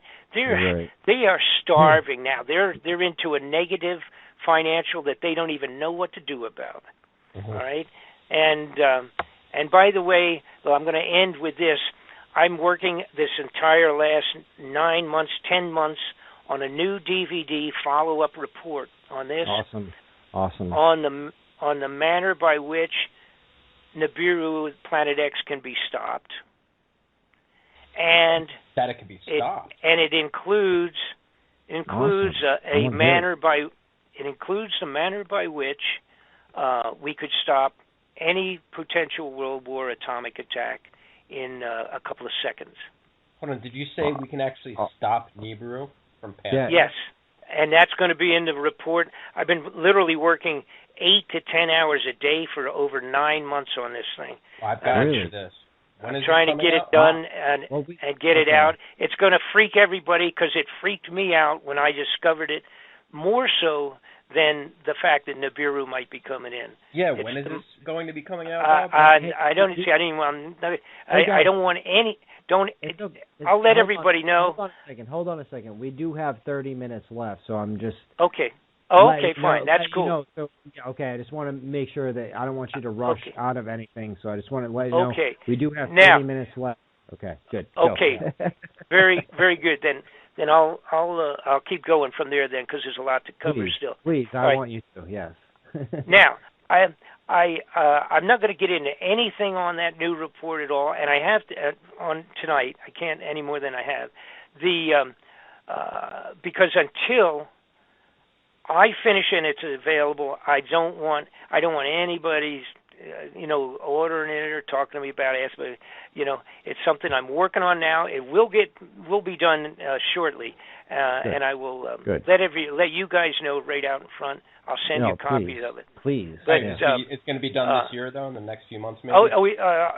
Hopefully within 30 days. Good. Oh, wow. Awesome. And it's I'll tell you what is the most amazing thing that I've ever done when I got into it, and I can't even go any farther. That I don't want people to please don't be ordering it ahead of time or ask me to hold it for you, any of that kind of stuff. No, but see, you get in a real trick bag, because then if something happens and it doesn't get out, then I have to send people money back and all that kind of stuff. Exactly. No, we don't. It gets into a turmoil. I don't want any of that. We had a little bit of that on the other one before. It was kind of a pain in the neck, playing catch-up pool, and I don't like doing that. Exactly. I don't blame you. But I simply will say that this is the most unbelievable combination of things that I have discovered, totally verified, completely, and it answers a multitude of questions on an awful lot of things that have been never answered and hanging in the air with our corrupted government.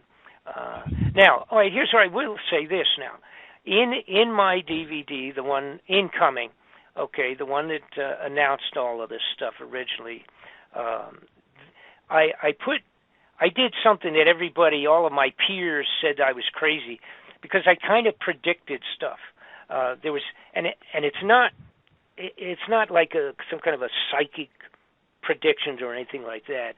I don't mean it that. I'm not Nostradamus, but it was relative to the fact that if Nibiru was in fact coming back in, as I do believe it is, and I hope that I'm wrong, okay. But I said that as it comes in, now remembering this is 1 year ago, in last January, that I made it first available to the public, the DVD. And I said, what you're going to see is the most outrageous weather in the history of the globe for the last 100 years. That's what's going to happen in 2015 and 2016. All right, I said with it because it's coming in, and like a bowling ball being rolled down into a bunch of pins. That's what it's doing as it comes with its little entourage of a couple of moons and all the junk it's pulling behind it. It's affecting like the entire solar system like a bowling ball. All right, it's pushing things away from it and forward away from it, causing, I said, we are going to have the following events, if it appears that it is still coming, during this whole last year of 2015 and as of today, that we would have extraordinary weather, we would have more tornadoes and hurricanes and blizzards and floods and droughts on the entire globe than we've had in 100 years. That is exactly what has taken place on the global weather. It's people talking like now. See, they pull this thing where they say, "Oh, what are they calling it? They got a name for it." Anyhow, they claim that the weather is being affected by a cyclical kind of situation, but that always affects only one coast or another. All right, it doesn't affect the entire globe, and that's what's happening. I also said that we would have increase in volcanoes. We now have probably didn't look at it, I should have looked it up. As we speak today, there's probably a minimum of 47 active volcanoes blowing at their tops. They have one or two that is affecting the ocean temperature there's one off the coast of Oregon that's changed to where they're actually getting, well, and nobody's talking about it, and they're blaming it. They're calling it the El Nino, right? I heard that stuff would happen before anything that happened in like a Los Angeles or that whole area, like on the San Andreas fault line. I heard that. Yeah, that's what I. But see, what's taken place is we are having storms start all of last year off of the coast out there, like they were tropical, like a hurricane. Yeah. But you can't have a hurricane in cold water off of Oregon, but you can if there's a volcano underneath. Exactly. It's under the water, heating the temperature. Okay. Now, I also said and predicted that we would, like I say, have these extraordinary numbers of storms, etc. The sizes would be different. The one in Mexico a few months back was the biggest hurricane. Fortunately, it missed all major cities, but it was the biggest hurricane ever in the history of Mexico. Came in through the coast down. It was gigantic storm that came in. As we speak tonight, it's the biggest snowstorm blizzard in 150 years in New York City. All right, it's going to wipe out New Jersey also, just like that other storm did Sandy a couple of years ago. Yep. They're still not even recuperated from that. New Jersey coastline the day after tomorrow will be wiped out like it was sitting in the middle of a tornado. These are all storms. The quakes, the numbers of earthquakes have increased 5 times what they normally are, all around the globe. Yep. And by the way, quakes, the earthquakes and volcanoes are related. When you get a given number of earthquakes, you can almost triangulate, draw lines between them, and you'll find that a volcano will be popping up, sticking its head up within 30 days of a swarm on these, a swarm of earthquakes will equal a volcano. And it's got to do with the stress on the overall crust. Now, here's where, and I put this in the incoming DVD, the report. I put this very clearly and explained it too, that what I found out when I was doing the investigation on this thing, and again, this is one of the things also that was like a tip the scale that I told myself that you have to do this report. Even if you're wrong, you have to do it. The planets, starting out by Pluto, all right, are all being affected. Now, they had already started to be affected back when I put this thing out 1 year ago. But they are now worse and being more affected than previously. Now, what I'm talking about is all of the planets as far out as Pluto, and including Pluto, is having a change in their atmospheres, the ones that have what we would call an atmosphere, change in the gas, change in the some of their orbits are being affected. They're wiggling, so to speak, or jiggling or vibrating in their orbits, changing a little bit. The storms, some of the storms on the face of these planets are changing. Some of them, like one big one on Saturn, I think it is, on Saturn that has been there for like 400 years. That storm is changing and getting bigger and then getting smaller and having variations to it. There is an atmosphere of salt, a salt-type content, sodium. Yeah, on the moon. On the moon. Never been before. All of a sudden, they now have a haze type of an atmosphere circling the moon, and it is a sodium content. All right? So every one of them is, and then, of course, I don't even want to get into, I'm trying to think, it's either Venus, and this is where somebody's going to say, well, you don't know which one is which. It's either Venus or Jupiter, whichever, I'm not positive. But the ice cap on it, on the poles, there's a pole ice cap on both the North and the South Pole. It's melting. Well, excuse me, I actually think it's Mars. But anyhow, it's melting the same as ice caps on Earth is doing.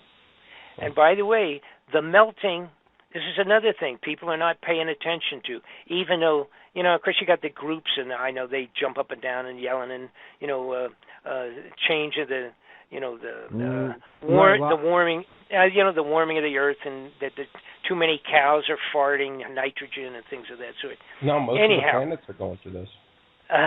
Here's the point, though. The glaciers on Earth a couple of years ago, and escalating rapidly, are melting like crazy. Now, to give you an idea of how bad the ice caps are on Earth right now, melting, and the glaciers running into, and the glaciers are melting kind of like from underneath. In other words, it's sort of like the globe on Earth is being heated a little from inside or something. It's very strange because they're melting like from underneath, like inside the shell of the ice coverage. You're right. Mars. Mars. Yeah, I just looked it up. Yep. All right, good. So the point is, the glaciers are melting so rapidly on Earth as we speak that in Miami 2 years ago, they had to start putting pumps into the city of Miami Beach because every high tide is moving back then, now a year and a half ago, 4 blocks into the city of Miami Beach. The regular high tide now is moving into the Miami Beach city itself by about 4 blocks. Now, they put the pumps in. They cost millions of dollars. They literally switch on with the high tides to pump the water away and try to keep it out of the stores and the hotels. All right? Now, what also is going on, since then, it has continued to be so bad that in Miami Beach, they are actually, I'm trying to think of how they're doing this, they're actually raising the street level like 10 feet in all of Miami Beach. It's a gigantic multi-billion-dollar investment to try and raise the elevation up enough so that everything won't be totally wiped out in 2 years.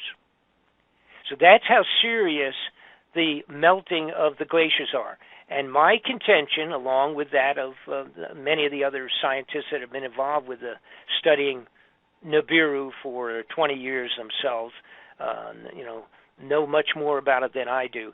The contention is that all of these things that I'm talking about, including the planetary activity all the way out to Pluto and then coming back in towards the sun, that's all the effects of Nibiru starting to affect the system, all right, including speeding up the heating of the ice caps on the planet Earth. Now, the sun is being affected already by it, all right, and see everything something we don't think about, and unless you're really a scientist and involved with this type of stuff on a regular basis, you don't even you just don't think about these things. But in the solar system, it's kind of like you think of it as a big bathtub, okay? So if you get a whole bathtub just filled with water, and you put 10 ping pong balls floating in there, and that's representing the planets, all right? And now you get it completely calm. You got the little ping pong balls floating on the top of it. Drop a golf ball on one end of the bathtub, and what happens? It affects every single one of the planets, and vice versa.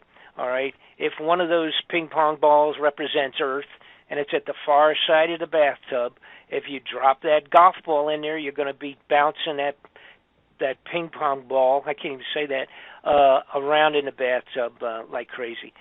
Any little activity of an extraordinary, it's almost like an infection on the human body.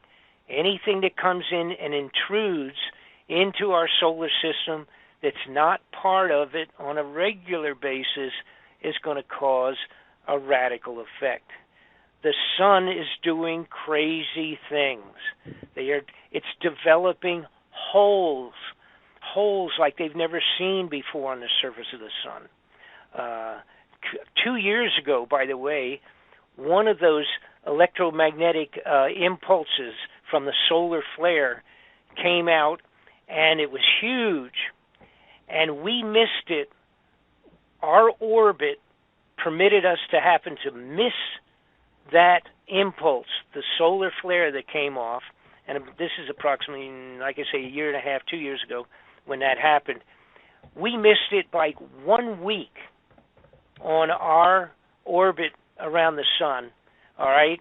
And if we had been struck by it, it would have fried, that electromagnetic force would have fried every satellite ahead of time, but it would have also wiped out all electrical functioning on the globe for probably 100 years. And this is a reality that the head of the Homeland Security, Janet Napolitano, when she quit 2 years ago, one of the last speeches she made was that one of these electromagnetic impulses of solar flare will hit the Earth within a few years, and not maybe, but will, and when it does, it will terminate the electrical on the globe, depending on what side of the Earth it hits, for as much as 100 years, because it will fry everything, all the generators, and also this is the type of thing you could expect with the passing of Nibiru when it comes close enough. It would be the equivalent of one of these solar flares, potentially, and it would fry all electrical functioning on the globe, at least or on half of the globe, but we're so interfaced, the possibility it would affect everything. But it will burn, it will burn every generator, every transmission line, every transmitting substation, every power plant. It's just the whole ball of wax will be gone. Cell towers, all that stuff. Well, everything, and the point is, what would happen is it's not like we know how angry we get if the power's down if it's down for 30 minutes, we throw stuff at the television. If it's down, you're running around looking for candles, all that kind of stuff. If it's down for a week, you really seriously have problems. But we can't perceive total non-electrical life in America for a year or 10 or 50, because the big power plants that would have to totally replace these generators, there are not enough of them to do it. No, I agree with that. Not enough. I mean, well, it's a scientific. It's not even close. No, it's not yet. It's a scientific reality. Now, the last time we had one big one from the sun that did hit was like in 1865 or something like that, about that period of time. And anything that was electrical, we didn't have much electricity at that time. Right. Anything, although all the wires that were up for the telegraph and all that stuff, all of that was melted. So whatever we had, and again, fortunately, we didn't have much, but in today's life, every single thing is electrical. And the banking, boom, banking's gone. Everything's gone. No fuel, no cars, no lights. You're right. You are right. No way to pump. No way to get gas. They can't pump anything. Can't pump the gas. Can't drive. You don't have can't drive anything. It would be, we're really talking spooky stuff. Now, I was in Atlanta one year when part of that grid went down, for 8 hours or something like that. Yep. And I mean, when everything goes, it's really spooky stuff. I mean, and of course, like I say, even the banking and everything. See, whatever money you got in the bank, which is only a numerical electronic number anyhow until you pull it out, that's gone. Absolutely. There's even a good chance. See, there's like even the a whole good chance. Bitcoin and all that stuff. That's all done by. Everything. That's all gone. Yeah. All gone. And think about this briefly. The possibility is that the money, because it is strictly computerized memory banks, with a solar flare, depending on how bad and where it hits, all of that could be totally erased. Mm-hmm. You don't have any money, sir. Sorry. You had 200,000 you had in your life savings. Oh, sorry about that. That will happen, you're saying, if when Nibiru passes? Very, very likely the same kind of an effect. Yeah, solar flares could cause this. If we have big enough solar flares. Oh, sure. Chaos, Solar flares can happen by themselves. Solar flares, all right. And again, I mentioned earlier, we just don't think about that. The possibility, and it's so possible. It would completely cause chaos, but it wouldn't. I doubt it would ruin every electronic on the planet. It would probably just do one side of the planet. Well, yeah, probably that. Financial. No, I agree with that. Up. But it would still cause chaos. It would destroy chaos. Well, absolutely. Well, just if you try to imagine life in America, I mean, we wouldn't care much about the other side of the globe anyhow if it was us. In other words, if it blows us out, takes all of our electrical actions down, try to imagine what life would be like, let's just say for 6 months. But what they've been talking about, if it was really a major volume and hit a lot, broadsided the United States, North America, South America, you're talking about possibly 100 years to get back. That's outrageous. They claim that the transformers that would blow out from a solar flare, everything. We would have to completely reorder. We would have to order the parts, and they would have Where are you going to order the parts? How are you going to order parts? Right, exactly. China would have to build them, and it would take 3 years to build them. How are you going to ship them? See? Right. You can't pump gas. Oh, see, you got to realize there. Now, what happens first off? No medical services. Very carefully, Bob. No emergency anything. No police. Nothing. No. You want to talk about gangbangers. No, you want to talk about invasions. It's perfect time for them to do that. Yes. Manually pour out the whole. I mean, it's something that that most people say. Well, I don't even want to think about it.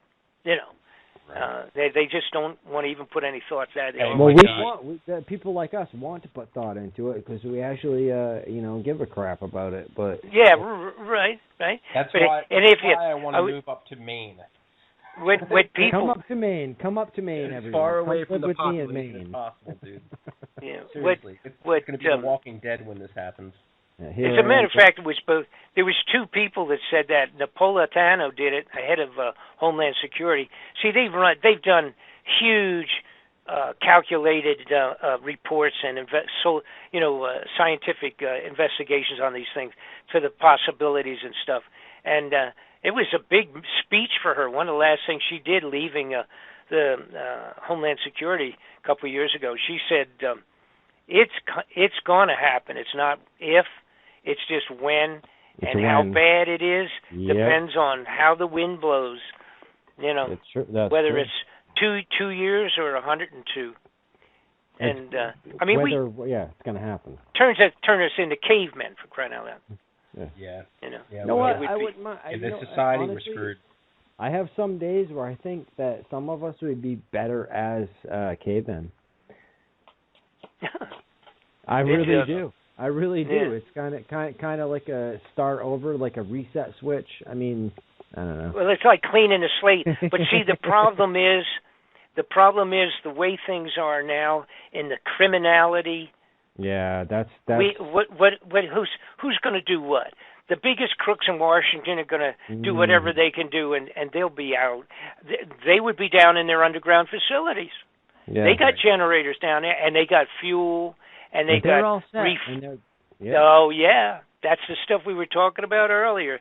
They'll be down, even if it was not a Nibiru situation. If you had a solar flare that devastated America, They're all set. We're up here, like, burning up, and they're, like, food.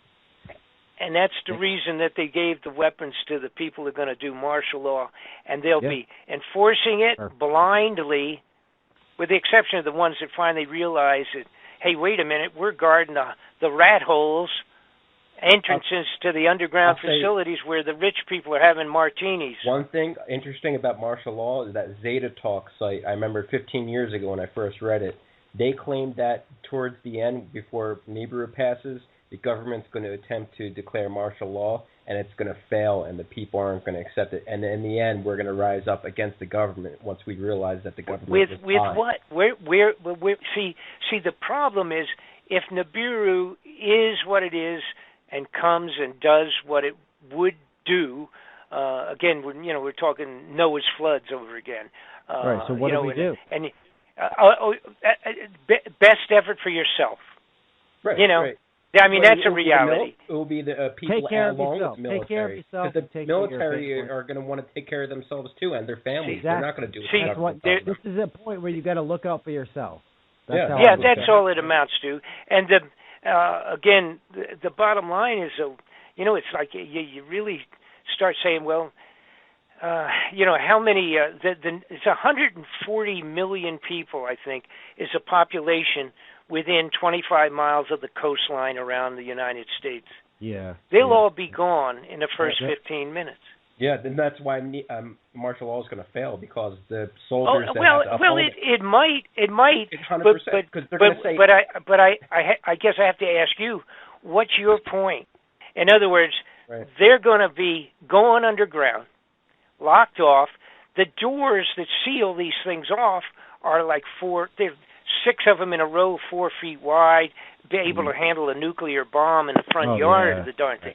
See?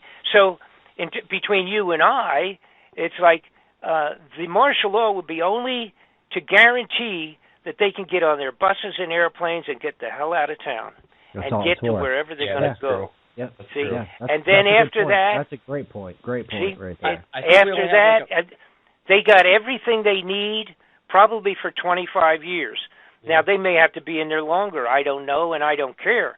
But they have what's necessary to maintain X numbers of people in a given hole in the ground for a 25-year period of time. Food, communications, all of that underground, enough fuel to run the generators and the air filters and all of that crap under there. And probably, see, there are direct, which is the only one thing, I don't know this, but I'm making a speculation now. You can see the films and the videos and the pictures that I have. What's your website, Bob? Because we only have a minute left. Okay. Bob Fletcher. We don't have to do it again. Yeah, go ahead. Bob Fletcher, BobFletcherInvestigation.com. That's all. Bob Fletcher. You can punch Bob Fletcher, Nibiru, and then eventually you'll be able to get to it anyhow. Like I said, there's probably 2,000 hits on that thing now. Awesome. I mean, on their, Chris people saying do. We have 5 minutes left. Sorry, I thought we only had a minute. Okay, that's all right. All right, so there's not much more I can say. I will say this, which I said all of my interviews. I hope I'm wrong. I would love to be for like 2 years from now, do a show again, and have you just say, "Boy, you're the biggest jerk in town." Well, no, Bob. You know what? I don't think it's going to happen in the next couple of years. I think it's going to happen in like 8 years, because, like you said in the Bible, I think they're going to do the whole 7-year tribulation and then finish it off with a Jesus guy. But you have to understand something. We've been into that, depending on how you want to classify it. True. See, the tribulation's already started. Exactly when, I don't know. See how you could put a day on that. You can't. What we're going through now and all the rest of the junk, what's taking place in terms of this snowstorm that's supposed to be, see, you know what they're expecting over there as we speak, starting in about 1 more hour? Where are you guys calling from? Where are you calling? Pennsylvania. I'm calling from Maine, so the snowstorm veered off before it got to me, but I think Jeff got it up there. Okay, let me tell you. Here's what's happening right now. 200,000 people are already out of electricity over there, and it hasn't even started yet. I know. All right, they're expecting 70-mile-an-hour winds along the coast, and they're expecting 3 to 3.5 feet of snow in some places, with drifts of 6 feet because of the winds, followed by an ice storm. I'm lucky we're missing it. They're in a state of emergency. There's 5 states, I think, that are declared state of emergency and shut down. All the planes have been interrupted, totally shut down from out of their 7,000. Thousands of plane delays. My friend is in Seattle, and he's actually sitting in an airport right now, waiting to come back to Boston because he's flying into Boston. Of course, Boston isn't getting affected by it, but they still have to. You mean not yet? Not yet. You see, the storm is moving. It's coming up from the south, and with problems also coming from the east, from the ocean in. Yeah. It's going to. We can't completely trust what the weathermen say anyway, because how many times? Well, no, that's true. The only thing that I did, just because of my own interest, I used to live in New Jersey many years ago for a long time, but Jersey had they never repaired from the 4 or 5 years ago. They never did. They did anything. They barely did anything. Right. Yeah. Well, they're about to get hit identical again. Dude, they're fucked. Right. I said that this morning. I was talking to a friend, and I was like, New Jersey, out of all the people, with everything that happened before, to me, they're fucked. Excuse my language, but that is the word that I'm going to use for this, because I think that's a perfect word. And I looked at, just before we started talking, I had looked at the updated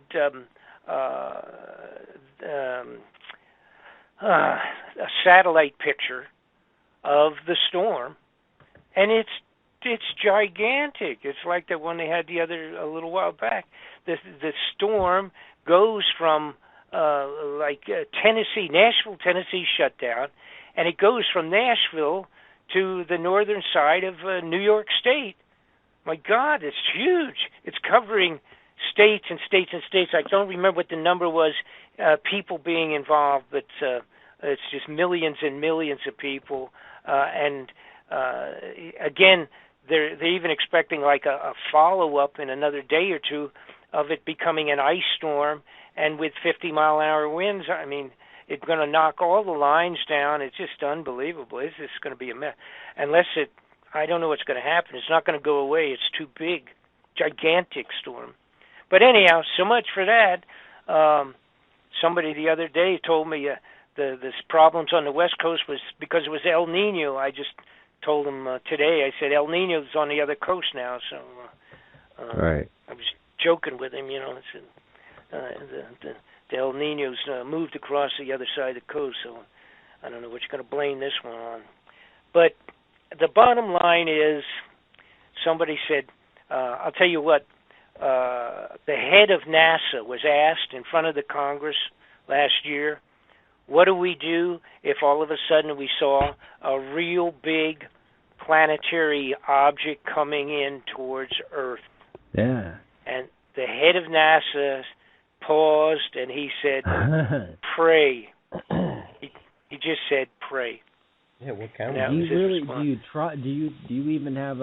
you trust the head of NASA to make it? Oh no. But I thought that was pretty appropriate. I didn't think you did. I guy, agree with that too. No, I agree with that. Yeah. but the truth is, on the new DVD I'm working on, there is an alternate, and you're going to find out what it is when I get that finished. Bob, I've been thinking this for years, something like that, and I don't know. I hope I'm not thinking the same exact thing as you are, because I don't want to ruin it. But you don't have to tell me if I suspect if we all somehow not prayed, but we can somehow some sort of meditation, and we can magnetically influence this thing. That's my thought. Well, you'll see something that it's going to really. You'll see a bunch of things that are going to really surprise you on the new report that we get the thing done. I can't wait. You told me about that, and I can't wait for that. I cannot. And I have to absolutely say this. This last DVD, obviously the Nibiru is, it's pretty intense, and I know it's pretty well done. I can't tell you. Matter of fact, I'm doing a translated interview for Russia in probably this week. Yes. That's awesome. Awesome. And I have people from every corners of the world have gotten my DVD. Awesome. I mean, all over places I didn't even know where the heck they were. Zanzibar. Good. Good. Places good. I'm serious. That's very encouraging, Bob. That's well, it's encouraging. It's only that it's finally opened up some people's eyes to the possibilities. That's what we need. And I wanted the big deal. I wanted people to know how corrupted our government is. They're so bad. Thank you. What's terrible is that the new one I'm doing it's going to even show you more corruption. That's mind-boggling. Honestly, Bob, I don't want to see any more corruption. But if you're going to bring it to the fore, it's part. Well, unfortunately, it's part and parcel to everything. It is. And if you want to bring it out and show me, I am absolutely down for that, because that just adds more fire to the arsenal, and that's going to get us going even more. So if you can do that, appreciate it. You're going to see some things that make your hair fall out. And I don't want my hair to fall out. But okay. Well then, maybe look. Watch it with just one eye, and you. Bob, I'm only 34 here, man. I don't need my hair to fall out. So please. No, you don't want to do that. Well,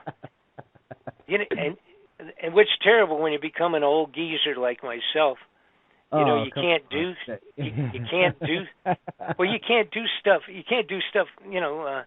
Like you used to. It's just the way it is, because your batteries are running down. And but your head stays the same. Your head does stay the same. Yeah, your thoughts, processes, and all that stays the same. Your thought process, and you know what? That's what's important to me. As long as you're still thinking, that's great. Yeah. And that's what I like about you, man, because you're still there, dude, and you're just, I love it, man. That's why I had you on again, because I was like, I got to get Bob back on, because I really want to hear what he has to say. I mean, we had it's great. We had Masters come on and talk about Planet X, and it was a little different than what you had to say, but I'm kind of swaying towards what you have to say because you actually break it down. You give a whole background on how you came up on this and everything, and that's what I appreciate. And Marshall kind of didn't do that, and so yeah, I just like I say originally, I got when all of a sudden it dawned on me, I said that this probably is what it is.